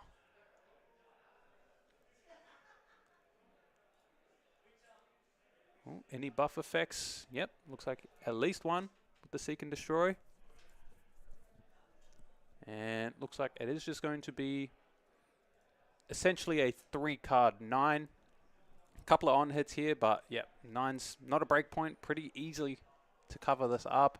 Negate both effects from the Battering Bolt and also the Seek and Destroy and keep that Spectral token alive. We were counting value on the Mirror Guy like we were before, but you can do the same for the Chi, for the Enigma hero ability as well. You activate and swing for 2. And then it blocks for 1, so it's already, you're getting 3 value out of a blue. Already, like, very good. With Go Again, by the way. 0 for 3 Go Again. Keep that alive one more turn. That is a 0 for 5 Go Again. So remember that for all the players that think that Enigma doesn't have a weapon, but those Chis are her weapons. 0 for 3 Go Again is already one of the best weapons, if not the best. But the fact that it also blocks damage and snowballs and actually how much value you get per card for every turn that stays alive is what makes it so potent. And it does look like Liam is pulling out ahead here, is able to set up an arsenal, still has a Spectral Shield on board, but now also has 4 cards. So whenever he's ready, able to cash in that Spectral token and just send a big hand, or he can just keep playing to protect it. Lots of options depending on what he draws. Nathan activating the Skullbone. Looks like an op to the bottom there. Is he thinking about that blind flip again? No, nice and disciplined. Just coming in for 6 Go Again. Makes a lot of sense to not have to blind flip here. Bolt and Shot again. Just putting Liam in that awkward spot. If you block it to stop the reload and the on hit, just going to activate Death Dealer anyway, as this arrow does have Go Again. Bennett, going to have to think a little bit. It's always just a good habit to try and plan out what you expect from them on the follow-up. Looks like Liam is just going to cash it in. Understands that he's probably not going to be able to protect the Spectral Shield with 3 cards in the back end, and I believe Tunic's up for the Death Dealer. Can't quite tell. Not too sure actually. Pitching a blue Spire Sniping. Loading in a red Infecting Shot. The fact that Nathan's thinking leads me to believe that that's possibly a buff in hand. He's thinking about full sending it. Oh, 2 cards in hand. Interesting. Is he possibly thinking about activating the long draw just to be able to present lethal here? I think that would play a little bit too much into what Liam actually wants. I'm pretty sure Liam would love to be able to just block out a little bit here. Use a really small hand like he was in the last times, but I do see a CNC. Not too sure on what Liam arsenaled last turn as well. I missed that, but D-React in Liam's hand. CNC. I saw a 0 block. Unknown 4th card. I guess Nathan is probably thinking about the Azalea activation. Now that I notice that that hero is not tapped.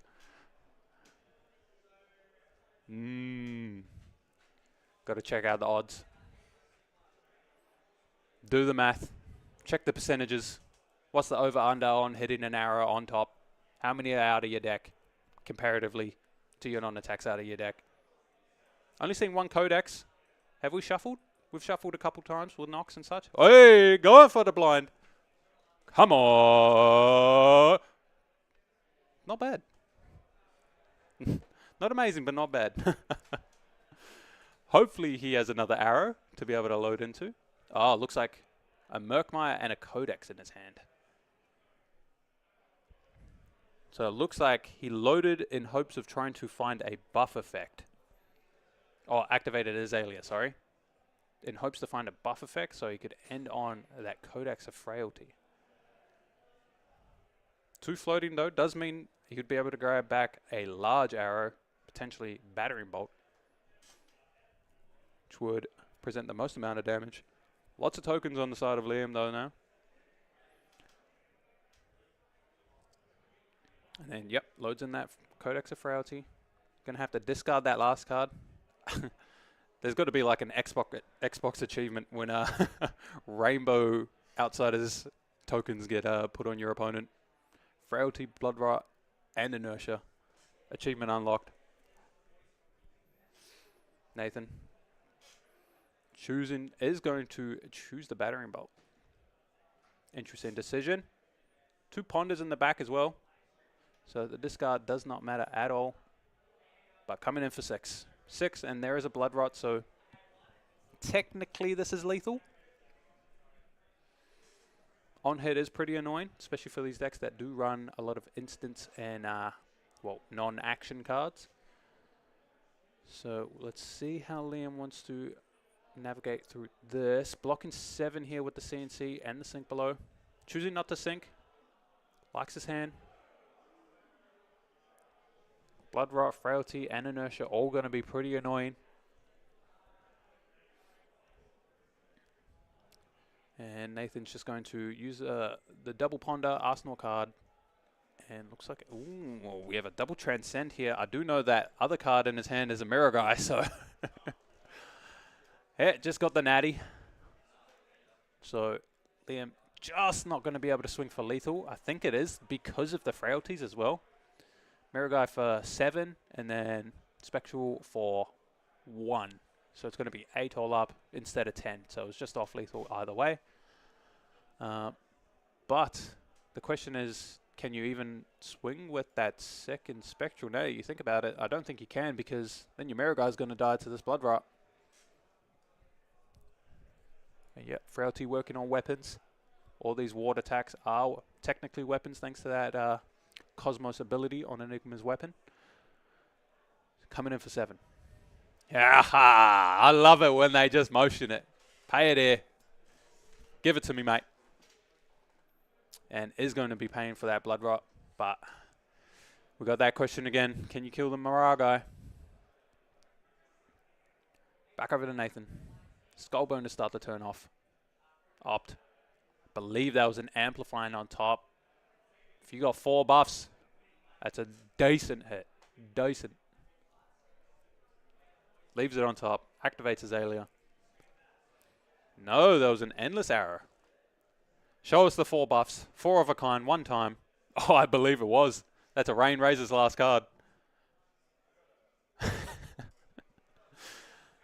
Yeah, no D-Reacts from Arsenal, I believe, release attention. So, irrelevant text. Seek and Destroy, though. And Lace of Blood Rot. Well, Lace of Blood Rot, definitely relevant. Seek and Destroy, possibly relevant. Coming in for 13, definitely relevant. So, I'm going to have to think about this. Big question is Liam going to play around Rain Razors? Can he afford to play around Rain Razors? Of course, at the end of the day, he can always just decide to cash in the 4 life from the Mirror Guy, plus 3/3 blocks, but that depends on if you have the good 1-card hand or not. And it looks like he does with Warmongers, but I do believe one of the other cards in his hand is a Waning Vengeance, so going to be a little bit awkward. You can't just throw that in front. On top of that, there's also a Spectral Manifestation. He might have just drawn a bit of a disaster hand for this very moment. Would have loved to just be able to draw maybe 12 block, one of the cards being a Warmongers. Obviously, that's probably just ideal draw, but yeah, this is very far from that. So very, very sure we're going to see this Mirror Guy die. As Liam taking his time to figure out the turn. It is pretty complicated. Nathan looks like he's about to fall asleep.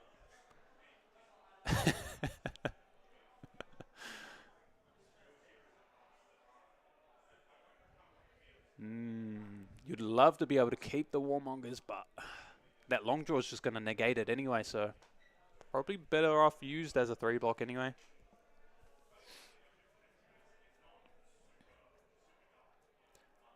So pitching the Spectral to the Waning would block 3, and then you have 6 more block, that's 9. So you can't cover it up. Maragai dies, and you're given full tempo to Azalea, so that doesn't sound very good. So you're probably just looking for a little bit of a value block. Just try to stay alive and crack back with anything. Blocking for 3, and then casting the Waning Vengeance off of a red, so there's not going to be a Spectre on the back. So that is 6. That's going to be blocking 10 all up. So as it's coming in for 13, now it's coming in for 15. Putting Liam down to 2, but the big thing is that there is a Blood Rot, so essentially lethal. Maybe you're meant to put your Tunic there, although you can't really afford to like even play around Ring Razors. Like, it's if they have it, they have it. So understandable. A game that Liam wins, if you want to think about it, the game that Liam wins definitely goes a lot more than 3 turns. That could possibly be what he was thinking, but back over to Nathan, full tempo. Liam's at the mercy of Azalea's draws. The ice cold stare into Venus' soul right there as he just plants 3 buffs, 2 of them laced with Blood Rots into the knock. Search any arrow he wants. Does have the Tunic counter to afford the infecting shot, which is just the highest rate arrow possible. And Liam wraps it up there. Concession there, understandably so. Don't think any hand in the game can stop that. I take that back. I've been playing a lot of y'all. You ever seen a double staunch, double blue hand? Woo! Put that on a shish kebab. I don't know why I said that, but congratulations, Nathan. That's going to lock him in for top 8 at a 3-1 record. Liam potentially still in there if he can win that last round, as he did open up as 2-0. So the breakers are not too bad. Losses aren't at the worst time, so could possibly be seeing a rematch in top 8, these 2 players. But really good match, really back and forth. Probably the best match we've had on so far, if we were talking competitive-wise. But to be honest, I think Jared had the best match. Absolutely no regards to anything the Azalea was doing, just saying no blocks. But as you can see, that's one Azalea locked for top 8. As Blake goes to run out. See if we can see him on the cam. But yeah, that's it for this match. We'll be back after a short break for round number 5. We'll possibly put on people that are playing for the win-ins. So stay tuned for that. We'll be right back.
Guys. Guys, are you seeing what I am seeing? We are watching a winning in. Teklo versus Victor. Winning in for top 8. So, interestingly enough, I actually know quite a bit about this matchup, as I've played randomly a lot of games of Teklo. I have to admit, I haven't played much of Teklo recently. I say that because a lot of the Teklos nowadays actually run CYB. So it'll be interesting to see if Hayden is actually on a CYB Teklo Vozen build. If so, Ali probably has a little read into it, as they've been playing next to each other most of the day. So if it is the CYB rendition of Teklo Vozen, I'm not too sure if that makes this matchup better or worse, because in general, Teklo wants to see these slower decks. Slower decks that are just throwing, we'll say average numbers at him. Letting Teklo just like buy a lot of time, lots of time to just block out, set up all of their equipment, find the singularity, sometimes even pitch stacking the singularity to be able to equip not only just their Evos, but all 4 of all Evos on top of the Evos, just to have extra singularity hits.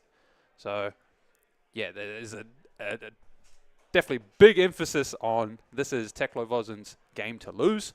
So, be interesting to see how the little rat Ali handles his way through this. So, interesting already off the bat, we see a sledge from Ali over on the Victor side. And, oh, spicy. We've got some, I forgot what they're called. The Dissolvers, is that what they're called? These Arcane Barrier base equipment on the side of Teklo Vozen. But we're off to start. This could be either player's turn, as Teklo Vozen's ability is an instant, but I believe Teklo's going first. Just going to activate Teklo Vozen, pitching the singularity. That's something to note, so we're playing for a second cycle. But going to play out the boots, Teklo Vozen, that's going to let you draw a card. And you play that at instant speed, so you can even play in action if you draw into something you can hit. Drawing into a blue throttle, instantly arsenals, and then over to Ali. Ali's going to tick up his tunic, and we'll see how he wants to handle this. So, yeah, already off to a great start for Teklo. You know exactly where your singularity is. You're not going to draw it in an awkward spot. Be interesting to see if Hayden is the type of player to actually keep a deck count as well. But if any Guardian was to beat Teklo Vozen, it would be Ali. Ali been sitting here on Victor ever since Icelander rotated out. He's been in love with it. I'm interested to see exactly what is in his builds. He is pretty famous for running Rainbow Macho Grandes and making a couple top 8s with it as well. And multiple PQs and skirmishes down here in the land down under. Just a double block on the spinal, taking 3, so there's no on hit. Looks like there is a lot of boost cards in this version of Teklo Vozen, so this is a more aggressive approach. Also blocked with an Annihilator something. Don't even know the name of it. Double boost, because you can play, yeah, I see. So we're getting all the value from the boost effects. This is on release. I thought this was going to be the most ideal way to play Teklo Vozen. Playing a more boost-centric type of build where your boost essentially draws you a card anytime you banish from the boost effect. And since Teklo Vozen, you can actually play your Evos from banish. Essentially just like these cards are in your hand. You can play them whenever. Not to mention you can activate your hero ability to play them from banish and draw a card. So you're cycling at the same time. It's like actually just raw card advantage. But yeah, so that's it. I would say though, this is probably what Ali wants to see over on Victor's side, that the Teklo Vozen isn't just going to be purely blocking out and setting up for an unstoppable singularity, but instead is actually going to try and race. So Ali over here, yapping his ass off. Shut up, Ali. And now he's pitching to visit, I believe they call it cast homes. Is that what they call this? Creates a gold. Gold token activates Victor, so he's going to draw a card there. And it's also going to create X amount of mites. So I believe he has 1 mite in the back, right? X amount of mites, where mites is the amount of gold that he currently has, is what should be happening. actually going to activate the thingy immediately to draw a card. So not actually going to... I should point that out because it is Sledge and not the gold shield, and also not Crown of Dominion. Doesn't have the 3 gold to make the 3 mites. So that's why there is no mites here. Drawing from the gold. Interestingly enough, he just pitched a blue for no reason. He had 2 floating for the gold anyway. Not that it probably shouldn't matter. Yeah, because you just pitch here. So this coming in for 6 thanks to the mite token last turn.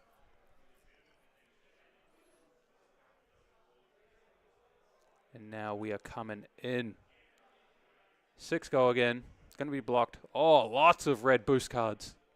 Much more aggressive approach than what you're used to seeing on the Tekla side. Pitching another cast homes, but coming in for 6 again. Going to be blocking out 9 in total. Taking 3. Blocking with all the reds. Probably keeping a blue. Wants to get that blue throttle out of his arsenal, I'm assuming.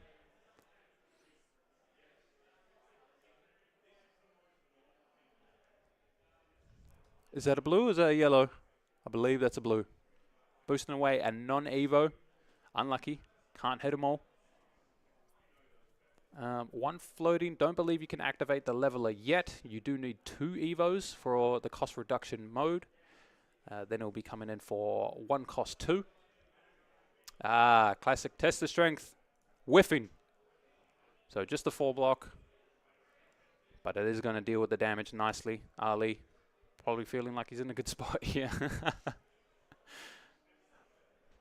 Noticing that the dice, even though it is 6-sided, only has 2 options of 1 or 2 on there.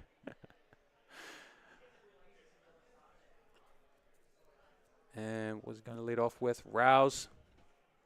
Showing the required amount. Going to be able to follow up with a Tunic into Sledge if he so deems. But then you'll be Arsene. Not the most ideal card. Either a Thunk, I believe it was, or a Disable. Both of them being blue. So it'll be interesting to see if he does decide on that. Just blocking out. And then Sledge on the follow-up. Just going to pitch both the cards. Save that Tunic counter. At any time he can cash that in with a blue to swing in with the Sledge. 1 card 6. Obviously super above rate. See how Hayden wants to deal with this. Little bit of a tough spot. I believe that card is a 2 block. The 1 in hand. So is just going to opt into taking 6 here. Take 6. Going to just be swinging in with that twin drive right now. It's pretty interesting because the first card pitched was that Singularity. So you know you're not going to boost over it. But if you're so willing to play so much boost cards, it's safe to assume, right, that they're running that helmet that lets you shuffle back. Is it shuffle back or put it back to the top? A card from Banish. A Mechanologist action, I should say. Can't remember what that Evo's called, but it's a 0 cost Evo. It's a blue. I believe it blocks for 0 though. And yeah, so Tekla can boost that and play it from Banish and then put back the Singularity on top whenever. So nice little value play. Very interesting take on the Tekla right now. This was something I wanted to bring up actually a while ago. Is like, not only is there 33 legal heroes in CC right now, a lot of them are viable. And not only are a lot of them viable, they're all viable in like many different builds. And so here over to Ali. He's just going to be pitching 2 cards of swinging for 6. Pretty sus. You would expect maybe an additional block. And he did leak 1 damage, blocking with the test of strength. Although he might have drawn a card from that test. I believe that is what happened. Sorry I missed that. But a little bit sus in that you could possibly cast something else if you're just pitching the hammer. So could be the smell of a pummel here. Blocking 7 here, so we'll get the extra value if Ali does indeed have the pummel here. But Firewall, going to show a Firewall. That's going straight to the bottom. Not an Evo, say bye-bye. Which actually is pretty relevant in this type of build where you get to bottom non-Evos, meaning once you boost this turn, which unluckily they can't, but once you boost this turn, you have more chance to hit an Evo and essentially draw a card. But yeah, rather unfortunate hand. See how Hayden wants to play this. Leads off with a Fabricate. Be interesting to see which modes. Just putting it under.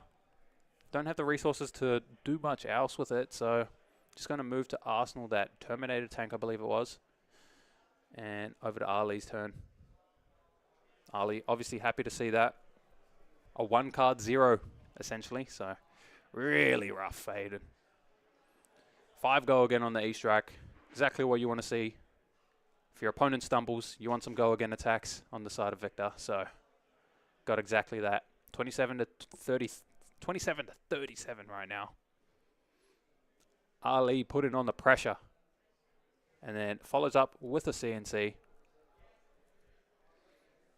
Going to be threatening that Terminator tank in the Arsenal that we know about. We'll see if Hayden cares enough to block for it. Going to cash in the first block on those legs. And it is a pummel. Oh, massive turn. Woo-wee. 5 go again into CNC pummel. Absolutely just tears everything up. Gets the armor block out of him as well. Whew. Makes a bunch of damage. Say bye-bye Arsenal. Say bye-bye hand. Holy.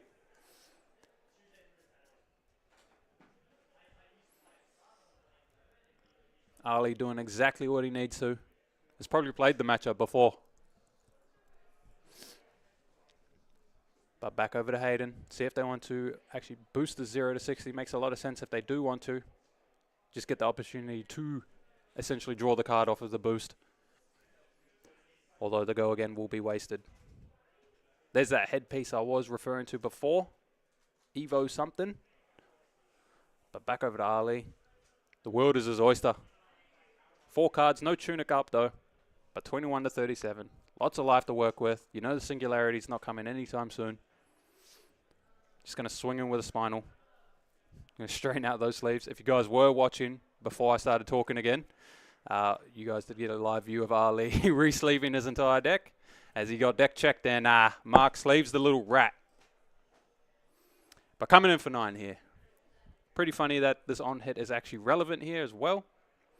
With Hayden actually wanting to boost and play a go again attack almost every turn with this type of build. So it is going to take the crush effect. I believe that steel blah blah blah only blocks 2 there because of 1 Evo, so pretty unfortunate. But so if they do lead off with the 0 to 60, I believe they took 4. I might be mistaken though with how fast they decided on this, unless they have another Fabricate or some sort of instant like that. Oh, they do with the headpiece. Okay, this makes a lot of sense. And then going to Arsenal that Scrap Trader. Scrap Trader, a really interesting card. Not a Teklovozin specialist, by the way. Specialization. Oh. Wait, this is a pretty heads-up play, isn't it? Pitching the headpiece to activate the chest piece goes up to 4 resources to be able to play an Evo from Banish. Really good way to play around the Spinal Crush effect. Playing the Spinals, yeah, playing the Evos from Banish, thanks to that Teklovozin hero ability. Oh, and still being able to Arsenal that the Scrap Trader. So going to be able to play the next one if one of those is they're both double ups. Pretty unfortunate there. So looking for the helmet, looking for the chest. And then looking for that Singularity. Pretty interesting as well. The boost essentially drawing you towards that Singularity even faster as well. But Ali coming in for 5 go again, once again. No Tunic again, but 2 cards on the back end. Can always suspect a Sledge. Could always expect bigger. But I wouldn't suspect an Arsenal. Hayden thinking on how they want to block. Just going to throw 6 block in front of it. And that is a CNC. So a little bit punished for throwing the 6 block in front. You can always bail out because so much armor block. Which looks like they are opting into. And actually chooses to keep the blue, which makes sense as they do have the Scrap Trader as well. Scrap Trader plus blue is how you want to play this card. Scrap Trader going to put 2 Evos from the graveyard into the Banish and then gain 2 resources per Evo placed there. And then the blue to activate Teklovozin. Lets you play your next Evo at instant speed and draw a card to essentially buy back that card itself. So you're able to set yourself up with an arsenal as well. And a perfect draw as well, a red 0 to 60. Beautiful draw, everything's lining up, even though the life totals don't look that great. Depends on how close we are to that singularity again. Really interesting build. Makes me want to go home and play some Teklovozin. As I say that though, we got a Golden Sun coming in, 9 overpower. Yeah, and looks like Hayden is pointing it out. So those equipment pieces are all actions, which are, yeah, you can only block with one action on overpower. So pretty unfortunate that it just randomly is super effective against this hero specifically and no one else. Just a block 3 here though, taking 6 down to 10, getting into the danger zone. Be pretty scared to see any more gold tokens into Golden Suns on the side of Victor. 0 for 4, go again, boosting a scrap trader. Not too sad about that, as you do have the chess piece ready to go whenever. Clash of Vigor. I believe that was a Macho Grande on the top of Ali's deck there. Pretty scary seeing a Macho Grande when you are on 10. Options, options, options. Do they want to attack with that massive attack? Looks like they are going to do it, as their other option was playing the chess piece from Arsenal, or from the Banish, sorry, and then having 4 Evos, and then it's go time from there. So although we're looking pretty low on the life totals, if you also consider all the armor block that's still on the side of Teklo, it's a lot. 36 plus 4. We have 10 more life. We're essentially 20 to 29. I guess Ali would be more, but there's the infamous red Macho coming out from Ali. Doing it off the Vigor token as well makes a lot of sense why he's running the Clash of Vigors now. Clash of Vigor red that it is. Oof. Demolition Protocol coming in front. And then chucking a couple of pieces of equipment. Essentially fully gets around that dominate keyword. Buys a whole extra turn just off of all of this equipment block. So you're pretty happy to take 0 from a dominated 10. 4 card hand, 3 card hand. But yeah, now we're cooking. 4 Evos means level is fully upgraded. Still going to choose the boost a couple times. But all these tanks are well above rate. So we have a trounce. Both players miss on the first one. Both players have the bottom. And then reveal again. That's a 5 to a 5. Oh my lord. Ali not very happy with that one. And the follow-up is an Annihilator tank. This is a Terminator tank. I believe this one is the discard one. Haven't played it in a while, but 9 overpower. It's either discard or destroy Arsenal. Can't quite remember right now. Like I said, haven't played Teklovozin in a long time. Ali gonna crown here, so I'm guessing that's the Arsenal one. No, it was the discard one. Took the damage and discarded the Warmongers. Taking 7 down to 22, so essentially we're pretty much at life parity when counting the equipment block. But Ali coming in with the rouse, fixing up his sleeves.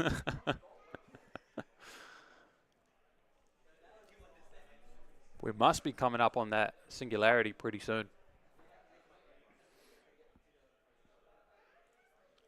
So lots of resources in the hand of Tekla right now. Lots of equipment block.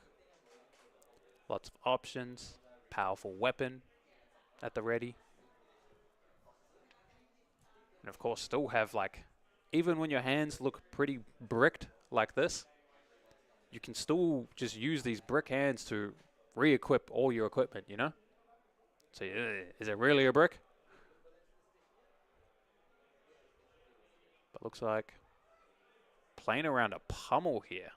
Opts to block 9, I think. Blocks 9 to play around a pummel. Even worse, it's a CNC. So wanted to play around something. Took a 50-50 guess and unfortunately just didn't play around the correct thing. Although there is no Arsenal, but 6 damage while you're on 10 is pretty scary. Sounds like a no blocks. Oh, Perth allergic to blocking, confirmed. Going down to 4. What are we keeping? A blue and a zipper? How are we going to use these cards? Leveler coming in for 3 go again. All modes active. Obviously a really good rate weapon. And then followed just by a zipper boosted. Be interesting to see. Does the Teklo have enough life is the question that I'm thinking right now. Does Teklo have enough life to be able to save enough cards to be able to cast the Singularity? That's the big question. Coming in with the zipper, no boost. Just trying to put on some damage. Get Ali feeling uncomfortable. Ali going down to 14. Singularity probably is just going to one-shot you on cast. No fear in his heart. Proving the Perth stigma right. No blocks. Tunic to 1. Back over to Ali. No blocks for a Cranial Crush. This is a little bit sus. Is that 2 cards left in hand or is that 1? Looks like just 1 card, so just an unfortunate turn. Could have possibly blocked 3 into swing for Hammer. Is more value that way, but looks like Ali's got a little bit more emphasis on just pushing the pure damage. As the opponent is on 8, and you do know a Singularity is coming soon. I do believe Hayden drew the Singularity this hand.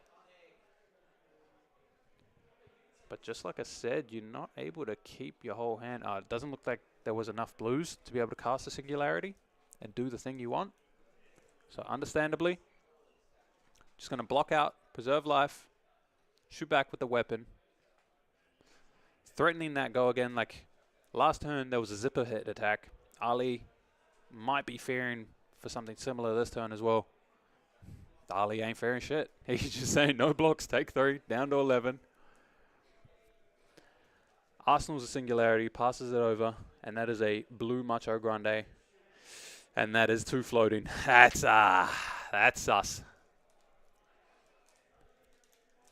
We've got a little bit of a sausage going on. Ali opting to not block last turn to swing just a Cranial Crush. But maybe that was just a diversion to take the attention away from Ali actually setting up an Arsenal last turn. Which Arsenal was ideal to set up? Well, it's Pummel, right? And Pummel on a dominated attack. This might be spelling at the end, if it is exactly that. This is coming in. This is blocking 6 right now. If it is the Pummel, and it is. Don't think that is a D-React, and that is Hayden dead. So Ali, the winner of this game, takes it down as victor. Absolute masterclass. Very unfortunate for the Teklo, though. Really cool build. I love seeing the nice little... anyone that knows me knows I love seeing the little jank builds possible with every other deck. But, yeah. Ali, most likely, we're going to be seeing him again in top 8. Victor in our top 8. Congratulations to him. But we will be right back after a short break. Hope you enjoyed that game. Next round will be top 8. Okay, bye.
And we are back for top 8. For anybody that has been watching since the get-go of the stream, you might remember 2 familiar faces that we have on screen right now. We are running back the Prism versus Aurora, Rui versus Ethan. This is a grudge match that Rui asked specifically to be on stream, so he can try and get his get back here. So it'll be interesting to see how well this matchup goes compared to the first, where Ethan just had a dominating lead. Nothing was really going right for Rui, and Ethan ends up having a 30 life lead. But yeah, so obviously no die roll here in the top 8, untimed, no die rolls. Ethan chooses who goes first. And I'm going to assume, which side would you actually want to go? Am I choosing to win? No, to go first or second. Would you go first or second as Aurora? I'm assuming you go first. I think if you're unsure, you just go second. But what if they herald for 7? What if? What if? Indeed, indeed. I like your solid, rigid rule there. I guess we'll see what Ethan thinks. Skilled pilot, you can usually trust his judgment on these things. But it'll be an interesting match for sure. Rui seemed very confident in that he'll get his get back in this match. I'm hoping he don't, because he was talking shit about we make best before. The mother. But as the opponents are presenting their decks. Other decks, if you did see the top 8 bracket, we had a wide array of heroes. Viserais, Prisms, 2 Viserais, a Prism, an Aurora, as you see on screen. Azalea, Viserai in another top 8 match. KO versus Victor. Ali did sneak into top 8 with that recent victory. And then another Viserai versus Azalea. So 2 Azalea matchups. KO, Victor, Aurora, Prism. We might need to make a pie chart for that one. But as the players here are getting ready. I don't know why. I'm just super intrigued on seeing whether Ethan wants to go first or second into Prism. I would think that you are right, Blake, that you would just default go into second, hope that they don't 7, or if they 7, that maybe you can block it out. Only time will tell. Rui looking very ready. Ethan looking cool, calm, and collected as we get into the match. We were hoping to have player mics for this match, but the player mics, for some reason, weren't connecting. So we're going to try again for the top 4. Hopefully we can get those connected. Everybody here is really funny, so I want to put the mics on them. And it does look like Ethan chose to go first. This is what I thought. It's pretty unsafe to choose to go second. And then they just double herald for 7. If you have no, it's a popper check. Even if you have the popper and they have the blue, you're leaking, and it's infinite value for any herald hit. So instead, just going to put the pressure on. Starting off with a Entwined Lightning Fused. So coming in on a breakpoint, 4 go again. Shows the Gone in a flash. And Rui is opting to take one on turn 0. So it makes a lot of sense because there is a Light of Salt. There's 3 more no blocks in hand. This is going to hurt a lot. I think we're going to have a repeat. Oh, no. Actually, depending on if the Light of Soul actually works here. Players just figuring out everything else. So there is one floating. And that is another Figment. Who shuffled this deck? Oh, my lord. I think we're... I don't think you can get a much worse start to the game. 1 soul, that's not nothing. You can definitely take a 1 soul, but you're also taking an 8 damage with that 1 soul. So, it's looking like a repeat, folks. It's looking like a repeat. I don't want to do anything. Don't want to say anything too brash yet, but 2 non-blocks, and you don't even want to go to your own turn with these.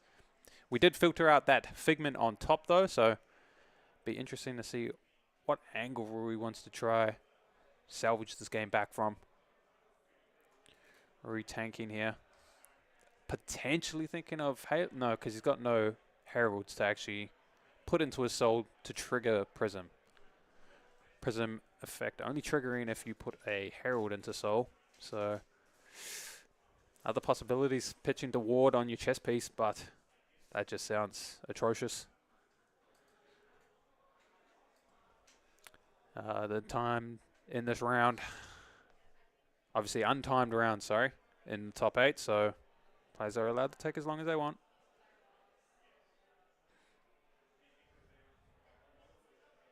Having a bit of a yap fest, Rui is.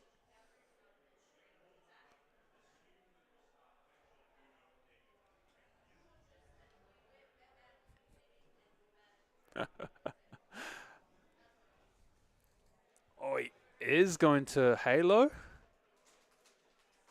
Just to look for a block card. Very interesting.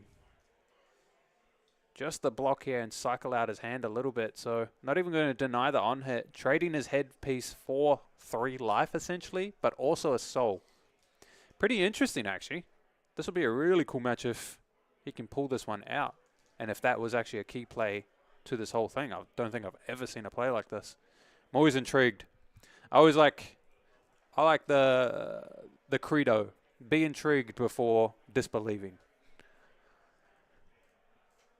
So it does look pretty bad. Obviously, it was just a bad situation, though. So who knows? But trigger on the face, instantly blocked out from Ethan. Going to be able to cycle that attack and non-attack. Draw a card. Opponent discards a card. Rui's going to discard that. Erudition Herald. What's better than that to Arsenal, though? Didn't quite catch it. So just that one piece of equipment and essentially one card, since one of them gets paid back, just shuts down Rui's entire turn. Makes a lot of sense why Ethan actually chose to go first now. Just a really toxic play line, if you think about it. You go first, you hit him into their 0 blocks. On Rui's turn, you just deny his whole turn with a Face Purgatory activation. But back over to Rui, he's thinking on the blocks. Looks like the hand is not too bad. I see a Figment of Protection and an ALS, which are pretty bad. But 2 Heralds, bunch of yellows, bunch of go again. Gonna have to take a lot of damage though. Yep, so he opts to just take the 4 off the Entwined Lightning. Followed up by a red Flittering. That Flittering's going to be coming in for 7, so Ethan even had the technical popper if the Face Purgatory somehow didn't actually stop his turn.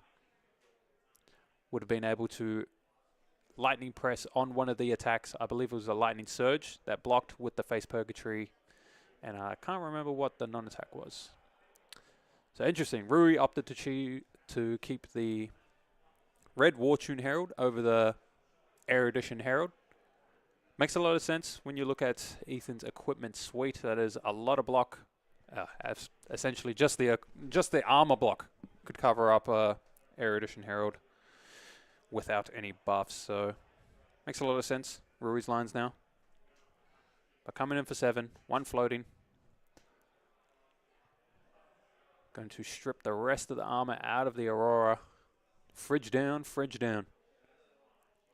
And then going to swing in with a Herald of Ravages. And this one is going to hit. So 6 damage plus the 1 Arcane. Trigger Prism. Remember, we do have 3 souls. So you can just grab a value one here. You're not having to grab Erudition here. Maybe you can grab Protection or Courage. Or Figment of War, sorry. For the Courage token. And just flip them for your quick 4 life. Essentially cashing in that 3 block on your helmet. Turn it into a 7 block. And just going to grab a Rebirth. Oh, I like this play. All the equipment blocks spent on the side of Aurora. So going to grab the Rebirth and target the Erudition. Put it back on top of the deck. Guarantee that you're going to have a really good turn next turn. Also, Rui at any time is able to cast out that ALS that he's looking to Arsenal here. So most ideally on an Arclight or a Burn Up turn. Burnout Shock. As we see Josh in the back of Rui's cam there, taking some photos. But that is plus 4 life for flipping that Angel there. 4 go again. I'm assuming that is coming at face. although it is not risky to just straight up attack the Angel if this did have an on-hit, as there's no Halo, so no Halo to Ravages yourself, destroy the ward and prevent the action point. But there is a CNC on the follow-up, quite large. Just going to take the 6 and let the ALS die, or is he going to play it in response? No, just going to take it. We're going to keep the grip. We know he has an erudition. That's going to demand legitimately the rest of the block from Ethan. Ethan does know about the erudition though. He's going to be able to block around it accordingly. But leading off the chain with a Herald of Triumph. Oh, did he not target the erudition? I'm talking out my ass. Over to Ethan though. No equipment. A lot harder to actually block out these things. I say that he snap block 7. Boots block, 2-3 blocks. There's another Herald. Herald for 7 here. These ones are a lot less scary when it's the second Herald hitting. Double red Herald as well. Whew. But these ones, like I said, a lot less scary than the first Herald hitting, as this one doesn't have go again. You could grab Erudition in order to grab the Ponder token and set up an arsenal, but you don't really want to flip that one just for 4 life. You really want to flip that one for 2 cards and 4 life. Obviously a much better trade. See how Ethan wants to deal with this, whether you want to take this or block efficiently. Just going to block as efficiently as he can. Taking 5 down to 28. And all of a sudden we have a game. Going to go grab protection here, so it is going to value his life here. Going to make a Spectral Shield, and I'm assuming he's just going to flip this instantly. Has the soul to be able to afford it. Keeping the Erudition in deck, even though you're missing out on that arsenal with the Ponder token. The Spectral Shield and the 4 life is worth as much as a card, if not more. So pressure's on Ethan. He has to deal with this Angel with only 2 cards. Otherwise, Rui's going to be able to swing with that next turn and get an activation out of it. This game's all of a sudden looking really good for Rui. And we have a Snatch coming in at the Angel. Did we natural draw the Ravagers? Doesn't look like it. A natural Ravagers draw here would deny the draw, although the draw may not matter. But we could see a Greaves into anything. Nope. So Rui up on that exchange. Ethan just arsenaling and passing back. Didn't really have the opportunity to use that extra card there from the Snatch draw, as Ethan thinking about blocks here. Red Herald of Triumph. Another one. No 6 poppers. But we can have 7 poppers. Rui. Looks like he does have the blue. The decision is, do you want to play the Pierce or do you want to play the second Herald? Rui chooses the second Herald. I think I'd choose the same. These on hits just pressuring so much. And no armor block on Ethan's side already. It's getting dicey.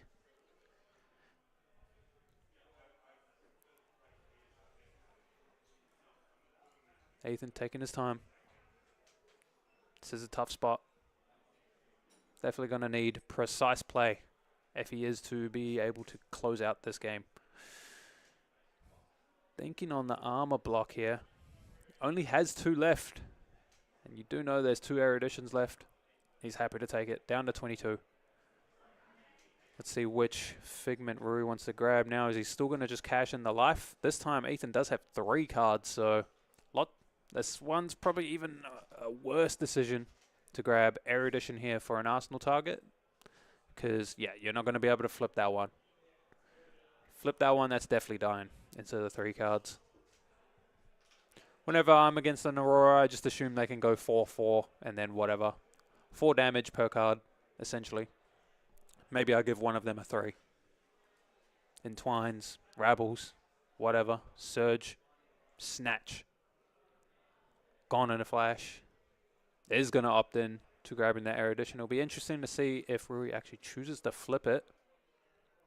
Ponder token, already enough value in itself. Could save the flip. But you could also be assuming that Ethan might be able to present a 3-card 12 off of his best hand. Doesn't look like Rui's going to flip. Makes a lot of sense. Just grab that Ponder token. I believe it was a Dissolve Reality, if I saw that correct. Still has a Spectral Shield token as well. You know what? Maybe he could have flipped. Spectral Shield plus a 3 block. Covers any 4. As I say that, Ethan's going to come in with 5 go again. 7. I like that. I like that a lot. It's not lethal though, so you can expect Prism to just go to 2 and then run away with the game. With Figment of Erudition on board here, it's quite possible that he just flips and swings, not even using the Imperium Rapture here. And interestingly enough, he's actually safe to say no blocks even if there is a Lightning Press in Arsenal. Lightning Press puts it to 10, Spectral Shield makes it 9, but if he does Lightning Press, then you can activate the ward on your chest, since you don't have to plan to use it anyway, and then use the remaining floating to flip up your Erudition. Doesn't look like a Lightning Press though. Just gives a card instead. And there is that Dissolve. Potential Arc Lightning or Flicker Wisp bottomed for Ethan there. Or potentially a Lightning Press that he was saving for a popper. Yep, just going to activate the Prism Roar. Don't need the Imperium Rapture. Soraya is just going to pay back the cards used anyway. It's also going to have go again. It's also going to ward 4. It's also going to attack for 4. Who printed this card? Ban all the draw 2s, and then they leave the one that can attack for 4 and gain 4 life as well. And then follows up with a 7. This one still has go again as well. So depending on the resources, you hate to see that from Ethan's side. You see that he pitches a War Tune to attack for 7 with 1 floating. You know that there's another War Tune. Yep, and he spots it. That's the only way this play would make sense. And it's not. I just saw a red Herald of Protection. Very interesting. I'd definitely been got here. I would have got. I would have just assumed a War Tune on the follow-up as well, and then played accordingly. But taking the Arsenal card out of Ethan, so no matter what, yep, if you're just taking the damage, then whew. The good thing though for Ethan, Rui's already flipped, already activated Prism for the turn, once per turn. So this one's just going to be a value token. And it is going to be Ravages, and Ravages is going to ping for 1. So ping for 1, no flip, but no follow-up either.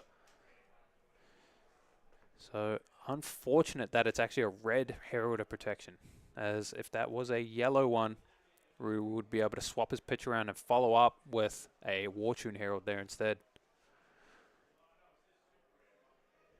And draws another blue Herald of Protection, arseling the red one, and then passing back. So Rui essentially on 10.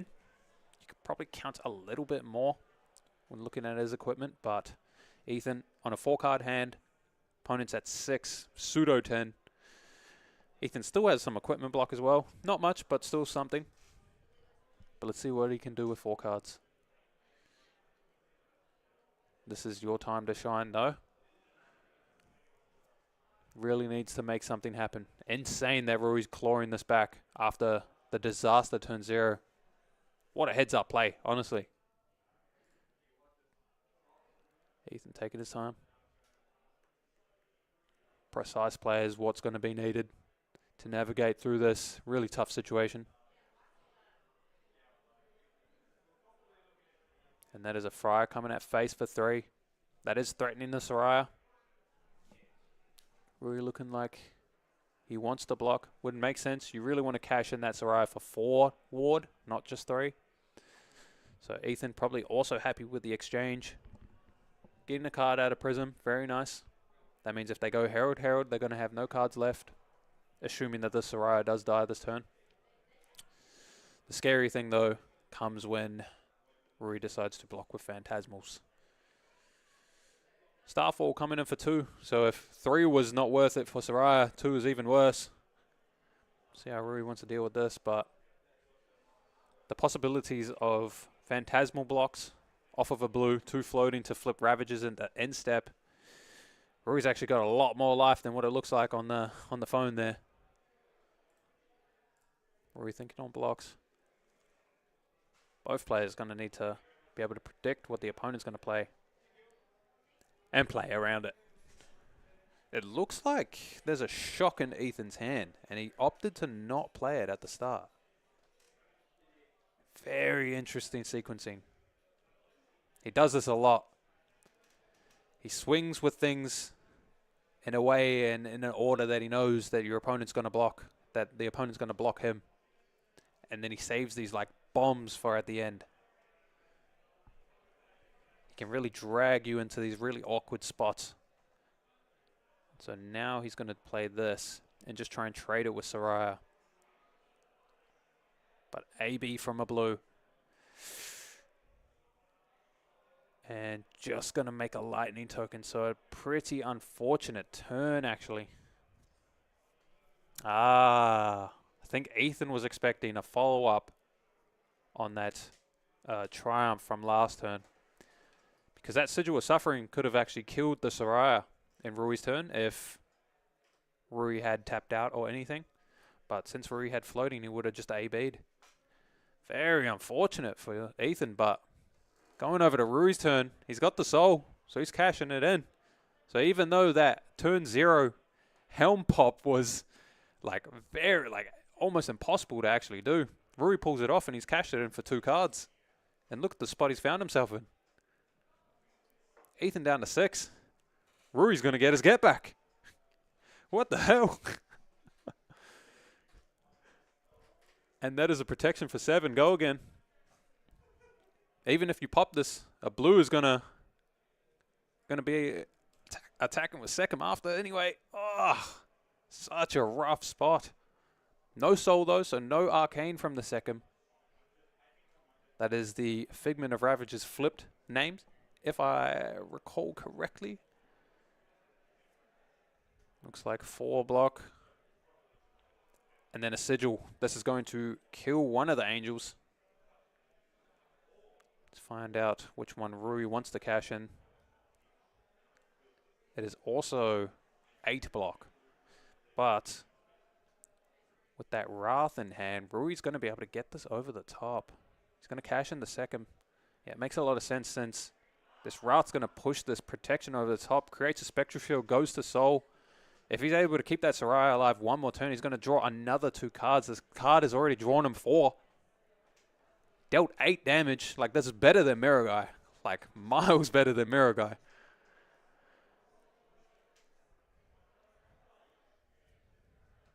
As Rui searches, let's see which one he wants to grab. I've never seen Rui so locked in before. Ah, his Triumph. He's pointed it out in his pitch. That's his last one, is it? He grabbed the Rebirth at the start. Second just died. No war? No war. Oh, the war went to the soul off of the Light of Soul on turn 0. Oh my god, the repercussions of everything's all coming back. Think. Still, even if you miss that. Oh, Library is a tough draw here. Surge going directly at the Soraya here. 4 go again. Go again thanks to that lightning token last turn. It does look like Ethan has a Static Shock in hand as the follow-up. So 4 on hit 1, going straight to the face. There's always that threat of the lightning press in Arsenal. I don't think that card's changed, right? No, it did change from the dissolve. So it is a random Arsenal. Could quite literally be anything. Could be a trash blue. Could be the best card possible. Don't know what that would be. Up to Rui to figure out what he can afford to play around. Does have a Spectral Shield, so it only costs a 3 block here to put in front of this Static Shock to stop the effect. But I don't think Rui's able to play a hand with that Library. Oh, he is able to block 3. That's going to, cover the Static Shock. And then keeps a yellow and a Herald. And then has to keep that Library. That's probably going to rot in his arsenal for a while. As I don't think this game is going to give either player much space. Is just going to take it. Very scary. Doesn't want to play around the lightning press. I guess that's fine. Just goes to his turn. Ah, I see. It makes sense. Pitching the Yellow Herald to swing in with Triumph here. So no 6 poppers. But Library on the follow-up. If Ethan gives 2 cards, that might be enough space to resolve the library. 2 cards, one of them's an Arc Lightning. That's very ideal. Rui couldn't have asked for more. He's going to go library, and that's 2 yellow cards in the pitch as well. Going to instantly get that intellect back. Please, please someone delete library from this game. I hate this card so much. Is Rui going to win off the back of this intellect? 5 cards versus Ethan's 3? If we're just talking pure card economy. Oh, it's another... If any card can get through it on a 3-card hand, it's Arc Lightning. Very often Arc Lightning plus blue, and then a 0 for 4 go again. That's going to... Oh, and he draws into a Light of Soul. And he hits! Going to be able to grab the Figment of Triumph. That's going to negate 1 power off of all of Ethan's attacks this turn. I believe it's only attack actions, actually. Important distinction, but 1 floating means also that's going to be able to pay for Phantasmals or the ward on the chest. What is this game? What is this game? What is going on? Holy! Pitching a discharge, coming in for 2. There's going to be 1 Arcane in the back. Ethan, I like the way that he displays that, actually. 2 in the top right with 1 in the back. Or top left, sorry. Don't know my left and right. Nice. But has 1 floating to cover the Arcane. How does he want to deal with the 2 damage? And then also the next attack action played by Aurora here is going to be buffed up. So Rui has to think, take his time, figure out exactly what he wants to play around here. Oh, looks like Rui is going to take 1 from the Starfall and then AB the Arcane. Oh no, he uses the floating to pay for the Phantasmals.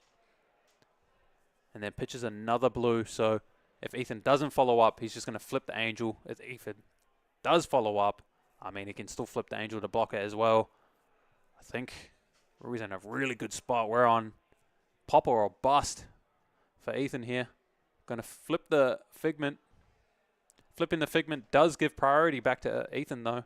So now he does have the choice if he wants to swing. Oh, he's got a warm... Oh, that's off the Ponder.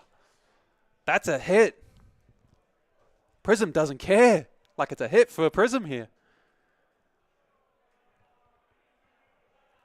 I believe... How do these allies work?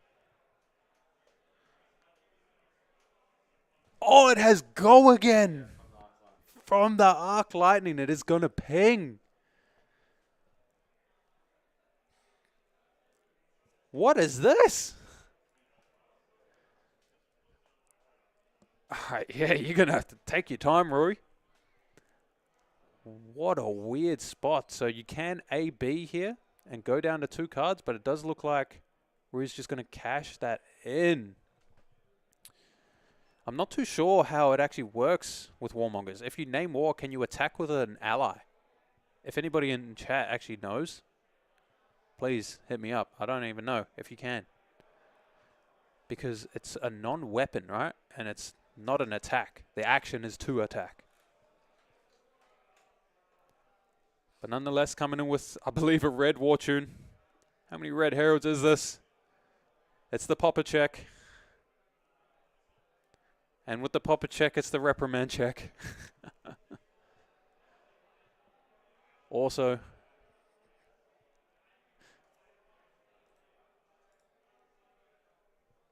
just wanted to mention that the fact there was a Warmongers and not an attack didn't even get the value out of negating some of the attack off of that card at the end, which might have opted Rui into just blocking it and then protecting that the Herald for a 1-card 4 instead.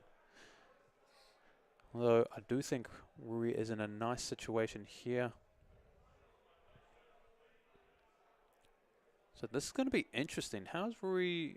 Does Rui plan on getting a second yellow into the pitch zone? And if so, how? And it's the red. Oh, Ethan played around it too. I didn't realize. I didn't count how much block that was. Actually played around the rail.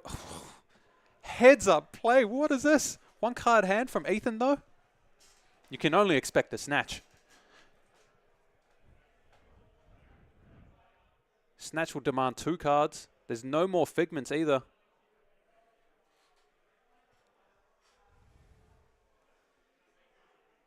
I mean, 0 for 4 is fine. Demands 2 cards back. We're playing that sort of game right now. No figments left in deck. That's another Light of Soul. Not that you can do anything with it, but like just it's a terrible draw here.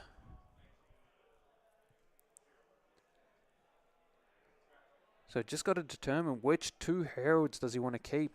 As now, I know I said it a couple times before, but now all the equipment's gone on the side of Aurora. These heralds are going to stick. Any breakpoint herald is going to demand a lot of cards or a popper. Nice, makes a lot of sense. Just block the extra damage with the footsteps. Keep a card in your deck. Nice and disciplined. Can do it with the Light of Soul. Keep a card in your deck. Put a card into your soul, possibly. Although I don't think there is any use for your soul, is there? Because there are no figments left. Not too sure. Celestial. Could be playing for a big Celestial Cataclysm.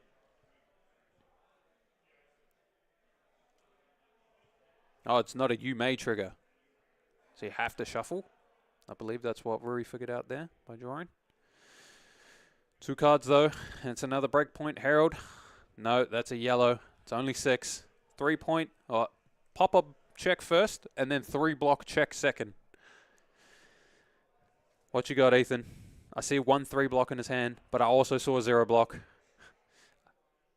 Also see some absolute disgust on his face.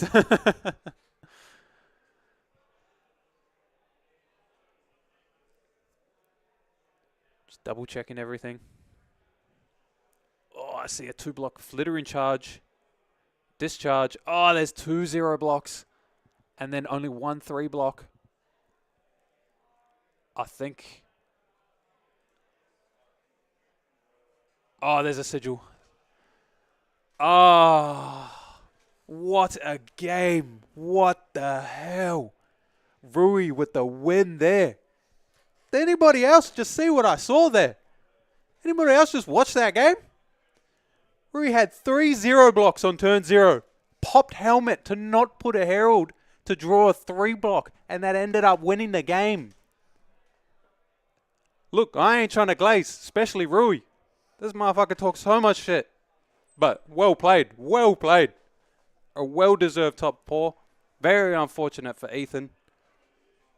Not too sure. I'm pretty sure Ethan played that as best as he could. Just got really unfortunate with some dissolved realities and such. But Rui's on to top 4. Oh, congratulations.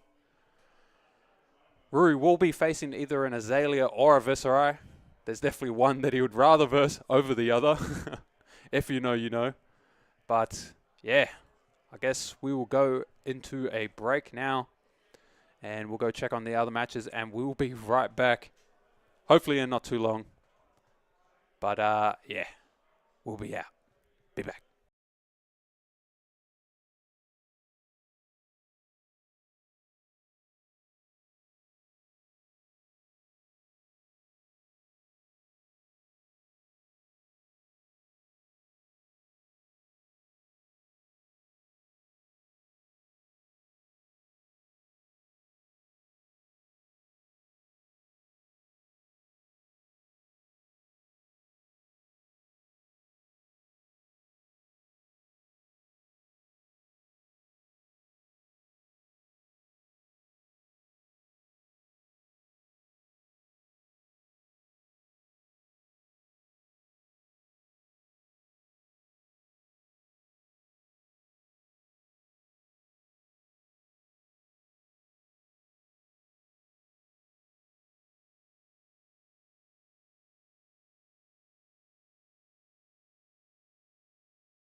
And welcome back. We have a rematch in top 8 into the rematch in top 4. Round 2, I believe, as well. Just running back the Swiss rounds just in top 8. Heading in, and we're straight into it. We ain't messing around today. Jared, as the highest seed, chose to go first here. It makes a lot of sense. You don't want Azalea to just high roll, dominate 8 billion, especially if it's on like a riddle on turn 0, knock, whatever. Instead, just punish them for their really bad blocking cards. A lot of 2 blocks in Azalea. Just go in first. Going to create 2 Might tokens. Oh my. He's been hitting these all day. Beast Within trigger. Going to take 1, but gain a pulping here. If he has the blue, he can claw into pulping as well. It's a lot of damage if he has the blue. And just going to pitch the claw, valuing that arsenal over just tapping out for essentially either 2 or 3 damage by actually casting the card. So nice, good math. QF top 8 untimed. Beautiful, mate. And Jared passing it over, so a really successful turn 0 there. 2 Might tokens, land 1 damage, and still maintain an arsenal, so pressure is on Azalea already. Going to load in an arrow, activating the Skullbone cross wraps there. So they get the opt even though it's turn 0, and they didn't start with an arsenal here, thanks to that reload mechanic. Amplifying arrow is going to be an interesting one. Do they have double pump to make it worth it?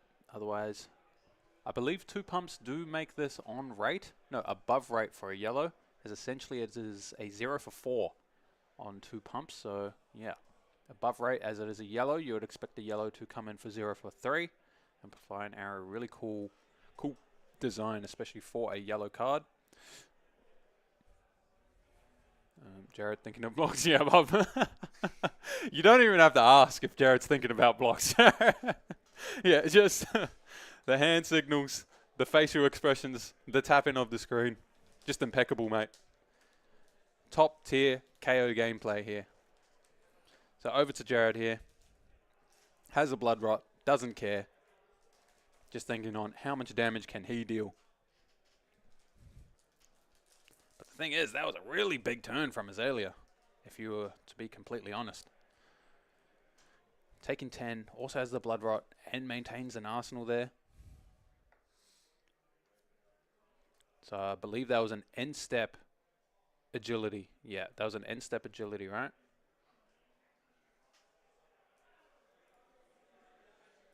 And then that's the Might token for this turn. Yep, so that was an end step agility because he didn't make an agility or make a Might token when he did activate that. So just to clear that up. So this one is coming in for 6 go again. No, 8 go again thanks to the 2 Mights. Has 2 floating in the back so you can always claw. Depending on the draw, maybe you just send that instead. Savage Feast, not one that you often see in the KO decks anymore. But it is the type that you would expect Jared to run. Card that they don't have to block. You don't want to block with Savage Feast, that is a 3 card hand. Just going to Intimidate, 1 to 6. Intimidates the 3rd one. Azalea doesn't care all too much about blocking in general, so Intimidate most likely won't matter. But it is coming in for 6. 6 life does matter. At this point, I see an Endless Arrow in the hand of Azalea. Can't quite tell what the front card is though. And we already have both players down to 27 to 28. Guys, this is turn 3. I don't think this game's going to turn 5. I want to know the over-unders on that. Yep, it's probably not going to turn 3. I see a Blood Rush and I see a Beast Within Jared's hand right now. And I see a 4-card hand on the side of Azalea. I believe that was an Azalea in Drill Shot, so this one has Dominate. Jared cheesing for the camera right now. Thomas thinking on how he wants to line up this turn. Taking his time. Oh, so just for 7, but no blocks in the previous turn, so very suspicious. You can definitely expect something to come here. Very surprised Jared isn't going to go for the Scowling. No, instead he's going to save it and then play around a Rain Razors. Oh, it makes sense because there are no snaps here. It can only be Rain. And Trigger makes a Might Token as well. So playing around the only thing Thomas could have that makes sense on how he played this turn. And yep, I think he played around it perfectly. So Thomas just instead going to save the Rain Razors for next turn. I'm assuming that's what it was. Obviously a lot of equipment block used on the side of Jared, but we've seen the hand. We know why he wants to cash that in. That's a Beast Within. That's a blue off the top, thanks to the Beast Within. That's 2 more cards to the hand. That's 2 floating still. Claw going to be coming in for 7, ideally. Are we going to see a Savage Sash? The draw's not the best though, but we do know Jared still has the pulping. I wonder if he would play around a D-React even if he has it. Does look like he is going to play around it. At least just get the claw attack in first. You know you're going to claw here no matter what, so you might as well do it first just in case for some random reason the Azalea is running a Sink Below or some sort and has it in their arsenal perfectly. So coming in for 7. Oh, this might be a one-shot turn. I ain't going to lie to you. Still, Jared could consider activating that Savage Sash depending on the draws and depending on the resources in hand. Thomas just going to block out. Only taking 1 here, but yep, we know that pulping's on the follow-up here. This is coming in for 8. This is also going to make a Might Token. No, already made a Might Token this turn thanks to the Blood Rush. 8, Dominate, Go Again. Well, the Dominate and Go Again are both dependent on the discard. Nice extended art runner there. Accidentally shown. And deciding which cards. 1, 6. Bang. And the best one is probably gone to, at least that's 1 small win on the side of Thomas. It's a small win, not a major win. The major win would be discarding another Blood Rush. Therefore, you'd be able to double block and stop the Go Again. Oh, it just has to take 8. And then Jared does have the follow-up as well. Another 8 coming. Oh, my Lord. Jared's running hot. And there's that Rain Razors that Thomas, I'm presuming that he IP'd last turn. Oh, that's a 0 block. Has an arrow. Has Tunic next turn, though. Yeah. The only way is say no blocks and just hope that he breaks next turn, I think. Because you don't even have the option of blocking here. This game might just be over. Double buff, though. Blake pointing out to me that there's still a Scowling Flesh Bag. Like, Jared might just have this on lock. Thomas ever tries to keep another hand, it's just going to get Scowling for sure. A pretty good hand from Jared here as well. Going to be able to block with the Clash of Agility. Ideally making an Agility and then swinging in with a Bare Fangs off of a blue. So depending on the draw off of the Bare Fangs, you might even be able to follow up and crack Savage Sash that turn. No, I believe only Roughshod. No, yeah, only Roughshod would be able to work.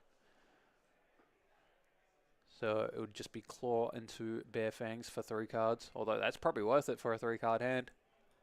But that's not the question. The question right now is, do you want to block this? Read the Glide Path into Endless Arrow, 1 card still in hand. You can still suspect that Rain Razors. So Rain, going to get around that Scowling Flesh Bag activation.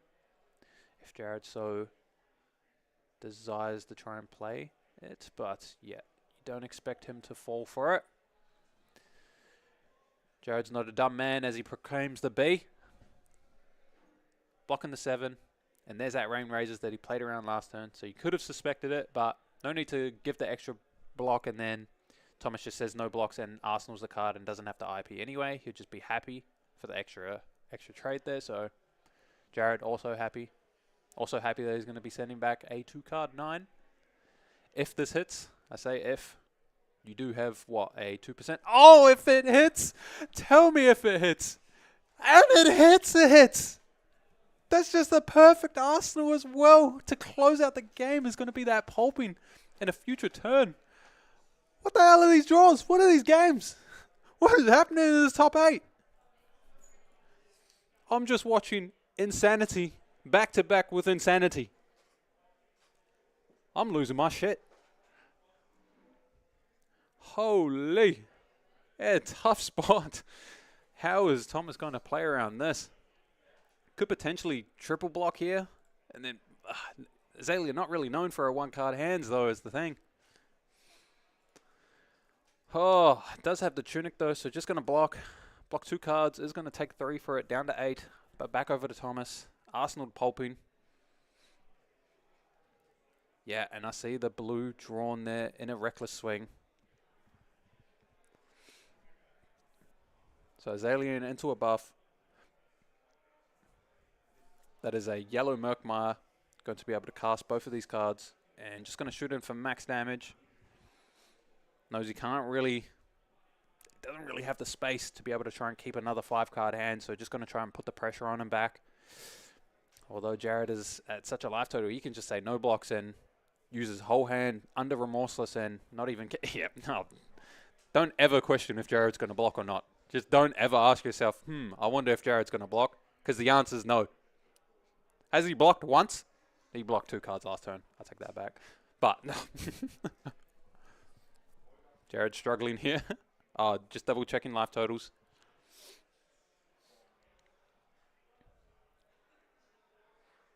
Did we miss something? Was there a blood last turn? I don't believe so. Looks like life totals were correct. But, oh no, so he took an extra 2 damage here. Down to 2. Oh, down to 12, sorry. Inertia. Remorseless on hit. Jared doesn't care. He's sending it. Pitching a reckless swing. That's a pulping from hand. This one's coming in for 6. We'll see if it's dominated and or go again.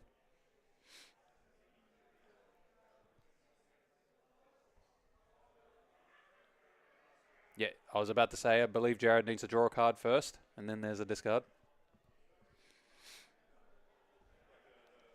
1 to 6. Middle one. Taking a good one out of him. That one could have potentially been the one that closes out the game. Pack on to Intimidate. Actually, Intimidate is a really good keyword when your opponent is trying to block because they die if they don't. So a nice hit. But obviously a very bad situation. Blocks for 3. Taking 3 on the back end. I wonder if this was meant to be a Savage Stash turn. And just going to come in with a Wild Ride here. So still has the option to Savage Stash and play the pulping at the end, is the thing. Very interesting play if he decided to sequence it like this. To be able to save the most resources if he doesn't see the angle to be able to actually kill. And just save it for next turn instead. Thomas going to look to give up his equipment instead. And just 1 card. And just try and keep 2 cards instead. This makes a lot of sense. This might irk Jared to actually use that sash and then use the pulping at the end. It won't come in for lethal. But yep, exactly that. Very interesting. Very high level sequencing there. Gives himself the most options and the most decisions to perfectly counter whatever Thomas decides to do with his blocks. So since Thomas didn't want to give up his hand, he's going to force him to give that hand. And some more equipment, possibly, if there's only 2 blocks. Which it does look like it's only 2 blocks. I'm pretty sure one of those is an arrow. So Thomas does have a line here. He can block with the pre-med and the helmet.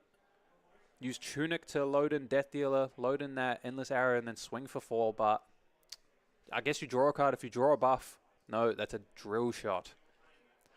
So if you draw anything, though, you can potentially Arsenal it. You could play it. I don't know. Tough spot. But either way, you're always taking 3 going into Reckless Swing range. Just going to block 5 instead. Just give up everything. Just hope the KO can brick. Just 1 turn. 1 turn of space. And of course, Azalea can just do the Azalea thing. Riddle you until you die. Thomas just going to pass back. Arsenal pass. Here we go. Let's check the hand. The thing is, even if Jared bricks, like quote-unquote bricks, like no go against horses, of course he doesn't brick. Of course he doesn't brick. Of course it's just a blood rush. It's just a blood rush plus the blue. There's a pulping in the hand as well, and a bear fang, so let's see. Oh, it doesn't matter which one you take. I'm pretty sure it's just forced lethal. Even over like 14 block. Dice went off the table. That's a swing big, not a bear fangs. Pulping in hand though. Holy. And just going to ship the pulping. Yeah, and that's game from Thomas.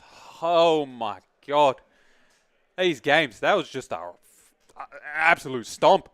Last game, just a masterclass. This game, just a masterclass. I wonder if we're going to see Prism versus KO in the finals. On the opposite seat, in the top 4, Prism is versus Azalea. Quite the famous matchup that Prism is very favored into. But, whew, Jared's on a roll today. This might be his one. I don't believe he's won a Pro Quest before or a skirmish. Not here, at least. So, I think if there's one, I think today's the day. He's probably happy with either one of them. But, yeah, I guess we'll go check out the other match. We'll be back real soon. Give us like 5 or 10 minutes. And, yeah, we'll see you then.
Hello? Yeah.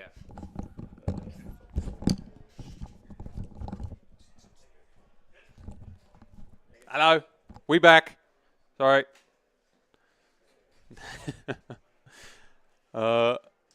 You guys can hear me all right? We had a little bit of technical difficulties there. Tell me if you guys can hear me. Jimmy is the goat. Give the camera a wave, Jimmy. But it does look like you guys should be able to hear me. So hopefully you do hear me, because otherwise I'm going to be commentating to myself as we head into the finals here. And yeah, so we have two of the most skits players I've ever seen. Audio's fine? Okay, perfect. Thank you guys very much. Starting to get a little anxious, like if this was actually working or not. But yeah, thank you, thank you. But yeah, if you guys have been watching not only the top 8 matches, but also every single one of these Swiss rounds, you know that both of these players are the most skit. Like, I can't even explain these games that I've been watching. So, about to head into the finals. Obviously, we have a big favorite here with KO into Prism. But, yeah, we know a little something about Rui's build of Prism. And just exactly how many reprimands he does like to run into this matchup. So, it'll be an interesting one at that. Looks like Jared opted to go first as he was 2nd seed. Rui was 8th, I believe. Rui just sneaking in. Absolutely fantastic play from him all day in the top 8. But same can be said from Jared. Both of them in their prime right now. Jared just going to be attacking with a Wrecker Rump. Makes a lot of sense. Just want to make a Might token in the back. Less so for the damage. More so for the Might token along with the damage. And as you guys can see, if you guys have noticed, playmats have changed. They're both running their finalist playmats on stream. Looks really cool, honestly. I like the imagery. I didn't realize the Blanche art was actually like this dope as well. It's like hella realistic. And that was it. Not even an Arsenal from Jared, so I'm pretty unfortunate on that. But over to Rui. Starting off with a red Herald of Triumph. Obviously probably one of the better Heralds to start off with, as most of KO's cards are actually natural 6 poppers. I think Swing Big is probably the only one that's not a natural 6. I used to be an advocate for red Assault and Battery, but kind of fell out of favor. It was a little bit slow, a little bit clunky as a 3-drop. So we'll see how they want to deal with this. Looks like Jared's thinking about blocking. Maybe you can take a little bit of notes from how Ethan was playing in their top 8 match, Ethan versus Rui. Aurora just snap blocked with the Face Purgatory, just because it completely shuts down any form of follow-up from Rui. So it'll be interesting to see. And looks like instead, Jared's going to block 7. Arm piece makes a Might, so 2 Might tokens, giving up that Beast Within, so there's probably not any draw discards in hand at the moment, or could just have a 2nd Beast Within. And that's another red Herald, so another one coming in for 7. Pretty interesting. So the Scowling had a 50-50 chance of making Rui IP2 there, if Jared did opt in to block there.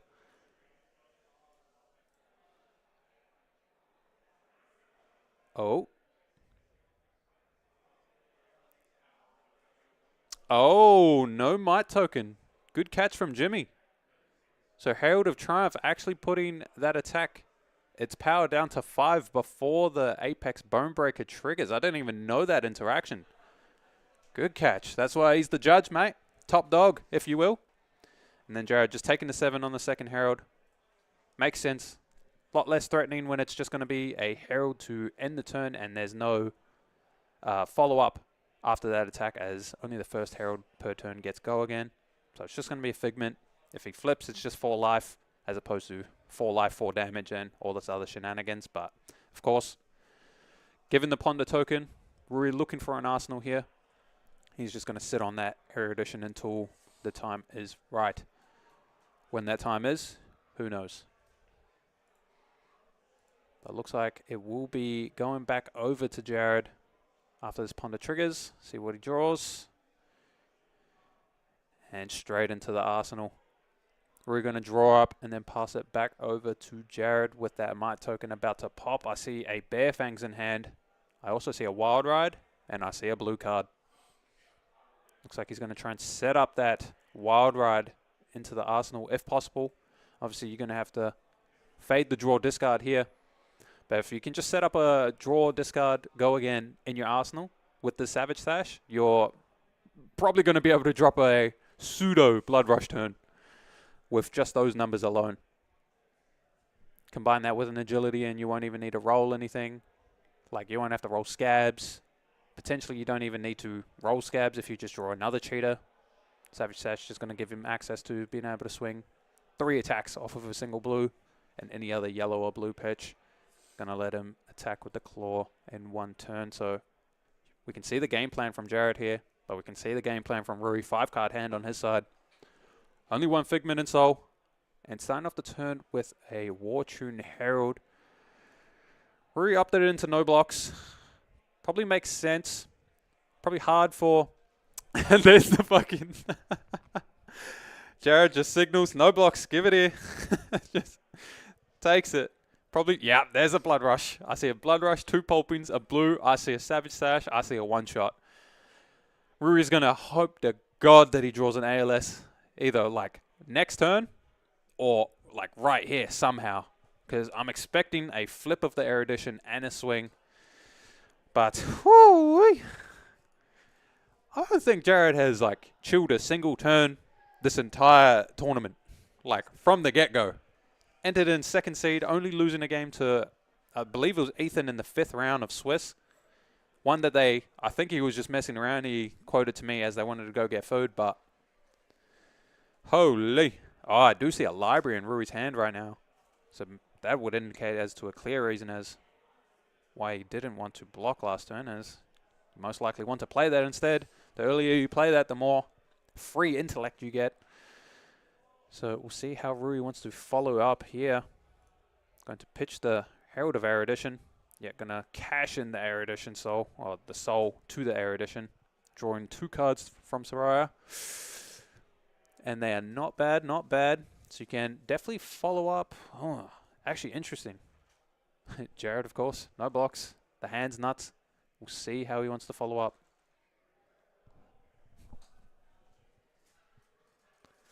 Be interesting. Does he want to arsenal a Soul Shield here? No, just going to slam that library. So is going to have to IP2. It was a pretty inefficient use of the Soraya. Pretty unfortunate on the draws, but he might have needed to go for that because ALS, I'm not too sure if Rui knows, but you can probably tell he's desperate for an ALS here. But library on the board. We'll see how good that is compared to a Blood Rush though. So pitching a yellow. If Jared doesn't draw any blues here, it could be a little bit dicey on resources. Savage Sash will just bail him out instead of actually enable a super big power turn. So really open for a blue. And there's the blue. Oh my God. You cannot write it up better. So let's see how Jared wants to navigate this turn. Is the Sash going to be popped? Doesn't look like he's just going to save it.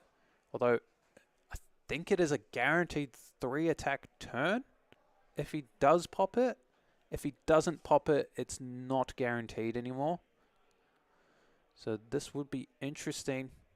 I guess here, if that is a 3 cost left in his hand, he won't be able to do a 3 swing because you would have to pay the blue into 3 1 costs. I guess the yellow also makes it a little bit awkward, as the yellow means he can't afford Claw because he paid for Blood Rush as well. So, of course, my bad for assuming Jared missed anything. He is the KO master here, as we've seen throughout these other games. Rui just going to block out, nice and efficient. Stops all of the damage. Punishes Jared, actually, for not swinging with the Claw first. Oh, and that's brutal. Jared's just going to pass. Look at the look on his face. Oh, no. That might be game-winning right there. So, of course, the Claw would come in for 6 damage. So, just only missing 6 damage, technically. But 6 damage is worth 2 cards. So, losing 2 cards worth of value for the game is obviously not where you want to be. And then Rui cashing in that Soul Shield to draw 2 cards off of Soraya. Rui might be taking this one away. He might have just caught him. We'll see if that 6 life matters on Rui towards the end of this game. And if Rui even wins. Can never count out the KO, especially when it's Jared on it. Bro's allergic to blocking. As I say that, here's a block. Also a pop. Also a clash.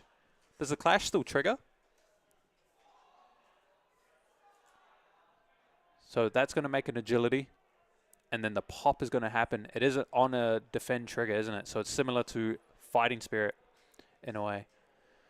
That Dissolve Reality's been hitting all day. That's a Wild Ride straight going to the bottom.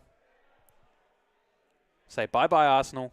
Ponder for your troubles, but lots of bad Arsenal blues.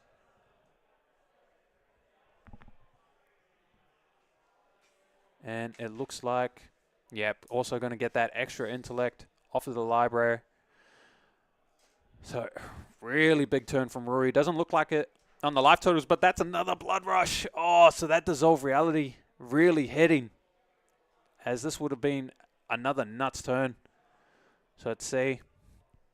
I believe the agility and might are popped this turn. 1 might in the back. Could potentially look to use Savage Sash. But you're not getting an extra attack in here as they both cost 3. But it does have the agility. So sending in the send packing first plays around a D-React. Forcing Rui to either keep the D-React in hand if it's a Soul Shield of some sort. Or use it on the claw. So we'll see how this goes. Send packing coming in for 9 right now with Go again. It's going to banish a Blue Herald from the arsenal. Rui just double checking. Yeah, banishes it face up. 5 cards in hand for Rui. Somebody ban this library card, man. 1 Ponder token as well, so it's going to be left over, but only 1 resource. Very unfortunate on the 3 cost, actually. Rui in a really demanding position. You don't even have to care about this Blue Herald if you don't want to. We do have a piercing still. So let's see. It doesn't look like there's any reprimand. So yeah, I do suspect this erudition or some sort to be blocked with. And the ward's just going to eat the rest of it. So he's going to get back that Herald. As long as you can keep 2 yellows to be able to get 2 yellows into your pitch. Trigger that library for the end of the turn. You can just slowly grind out any deck. Literally any deck as Prism. It's just how like game defining this Fable is. If you draw it early, you win the game. Simple as that. And then it only looked like 1 yellow in hand. Oh, and that's the 8 power popper. That is going to stop a full 7 damage, of course. Rui's probably just going to pitch into the footsteps here, get that action point back, but still, swing big, blocking for 7 here. You got to be loving that. Although the hand doesn't look that great, you're probably trying to save the CNC and the yellow if you can, but if you have to block, you'll block with the CNC. It is a natural popper, but it won't pop that known Blue Herald of Triumph. Yep, so Rui is going to pitch. Maybe there isn't a second yellow. No, I see a second yellow. Yep. Lots of possibilities for this turn. Pitching the second yellow and just going to play a Passing Mirage. And then Arsenal. That's 2 yellows in the pitch. That's going to trigger library. Rui's got a board. Rui has got her board. And Jared does not have much pitch. Wild Ride coming in though. Drawing 1. Discard at random. I'm assuming that's going face, as the claw can follow up and clear out anything, or could also just send that face. Who knows? Oh, 2 drops, 2 reds. Yeah, you can see the look on Jared's face right now. He isn't too happy with these draws. And just going to hit the Passing Mirage.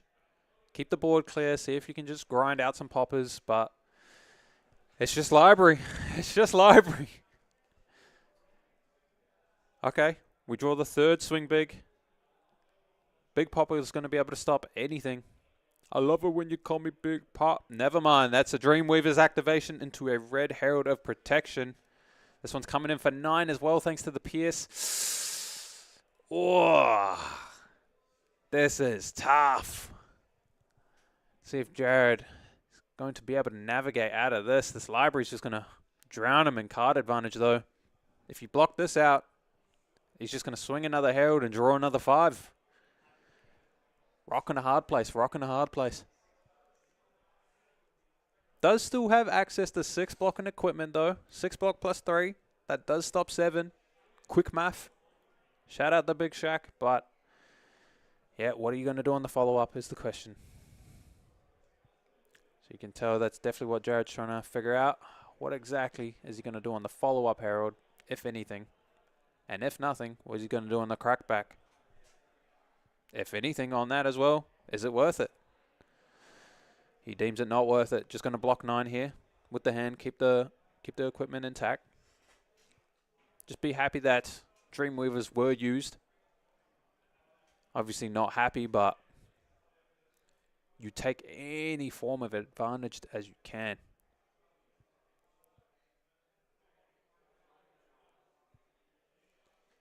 Oh, Rui's actually going to activate Helmet here, so there's no Soraya Figment to go grab. So it'll be interesting to see what he wants here. Potentially Rebirth, flip and attack. No, there's only one soul. Courage one? Let's see what Ruri wants to pick. Very interesting usage. So could load in the Rebirth. Rebirth puts a yellow Herald back on top. I believe there's an Erudition in there. You can put the Erudition back on top. With Pierce Reality, it's quite threatening. Lots of armor blocks still left, so maybe it's not as threatening as what you would want it to be. So maybe that's not the pick. You just grab a yellow War Tune. Not a War Tune, a Herald of Triumph. Let's see here. Just going to grab any yellow. Remember, he is going to draw 5 cards at the end of this turn, thanks to the library, and 2 yellow cards in pitch. Just playing with 1 intellect all game. And we are flipping that Rebirth. So no soul to recycle the Soraya that died earlier. But that's quite alright. We'll just gain the 4 life from this and then crack in for 4. Has 2 floating, so even if you give the flesh bag, we're still going to be able to play as Arsenal, if possible. It is possible. Herald of Triumph, 1 card in hand from Jared. I believe it was a pulping, so it's a 0 block. You can consider putting your equipment in front, but it's not like you're doing it for anything. Oh, really tough spot. That Soul Shield just absolutely back-breaking the Jared.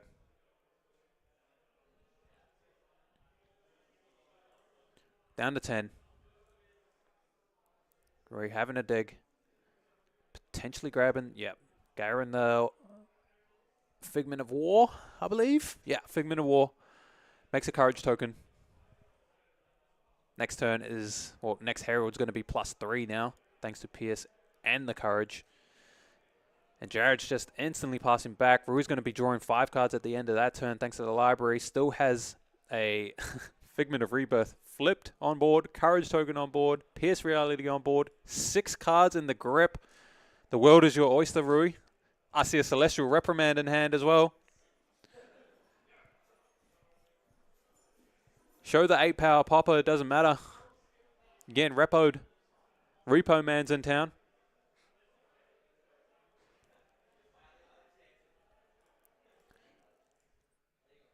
Rui offering the handshake. That disrespectful mother. Jared just trying to figure it out. Rui not doing it for BM. Jared's probably just saying that he's dead, and that's why he's doing it. Ah, we couldn't figure out the player, Mike. Sorry about that. Some sort of system error on our end.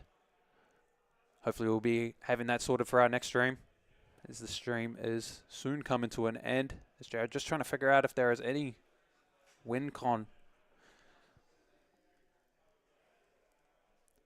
because this is going to be coming in for 7, go again. 2 yellows and pitch, going to be Rui's attacking for 7, go again. Pseudo can't be bopped. Has a 4 to follow up with on board that's also 4 life, and he's still got 4 cards in the back. Jared just giving the grip. Attacks for 4. Rui just happy that he's overblocking, playing around.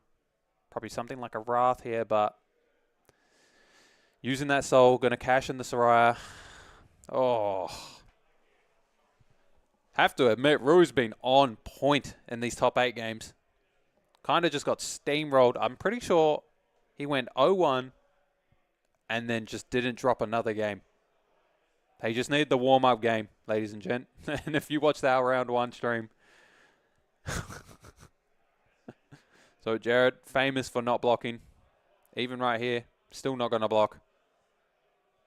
Top card was the Air Edition that Rui did put on top just before, so going to grab it off the top. Thanks to the Herald hitting. Is there no second to go grab? Ponder token, drawing a redundant card. Already had an Arsenal, but it's fine. Can't complain. And Jared's got no turn again. Just going to pass it back. And I see a bunch of 0 blocks. This is the turn for Rui. Not wasting any time. Just another Herald of Triumph. 8, go again. Can't be popped. Has 4 to follow up with. Even if you're scowling here, doesn't matter. You still have 4 cards after you're scowling.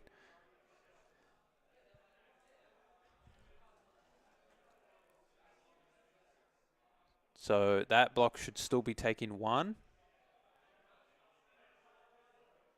That's 5. That's 8. Scowling trigger. Random into him.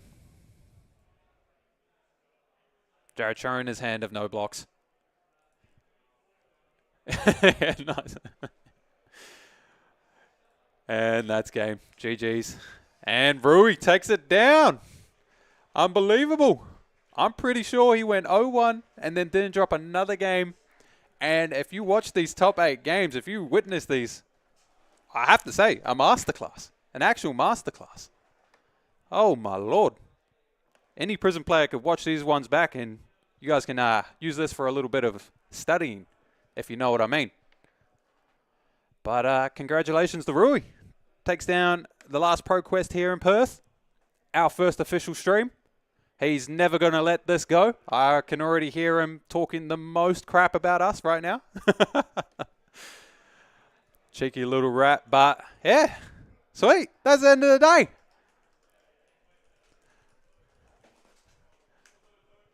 Woo-wee. I got to say, this stream stuff.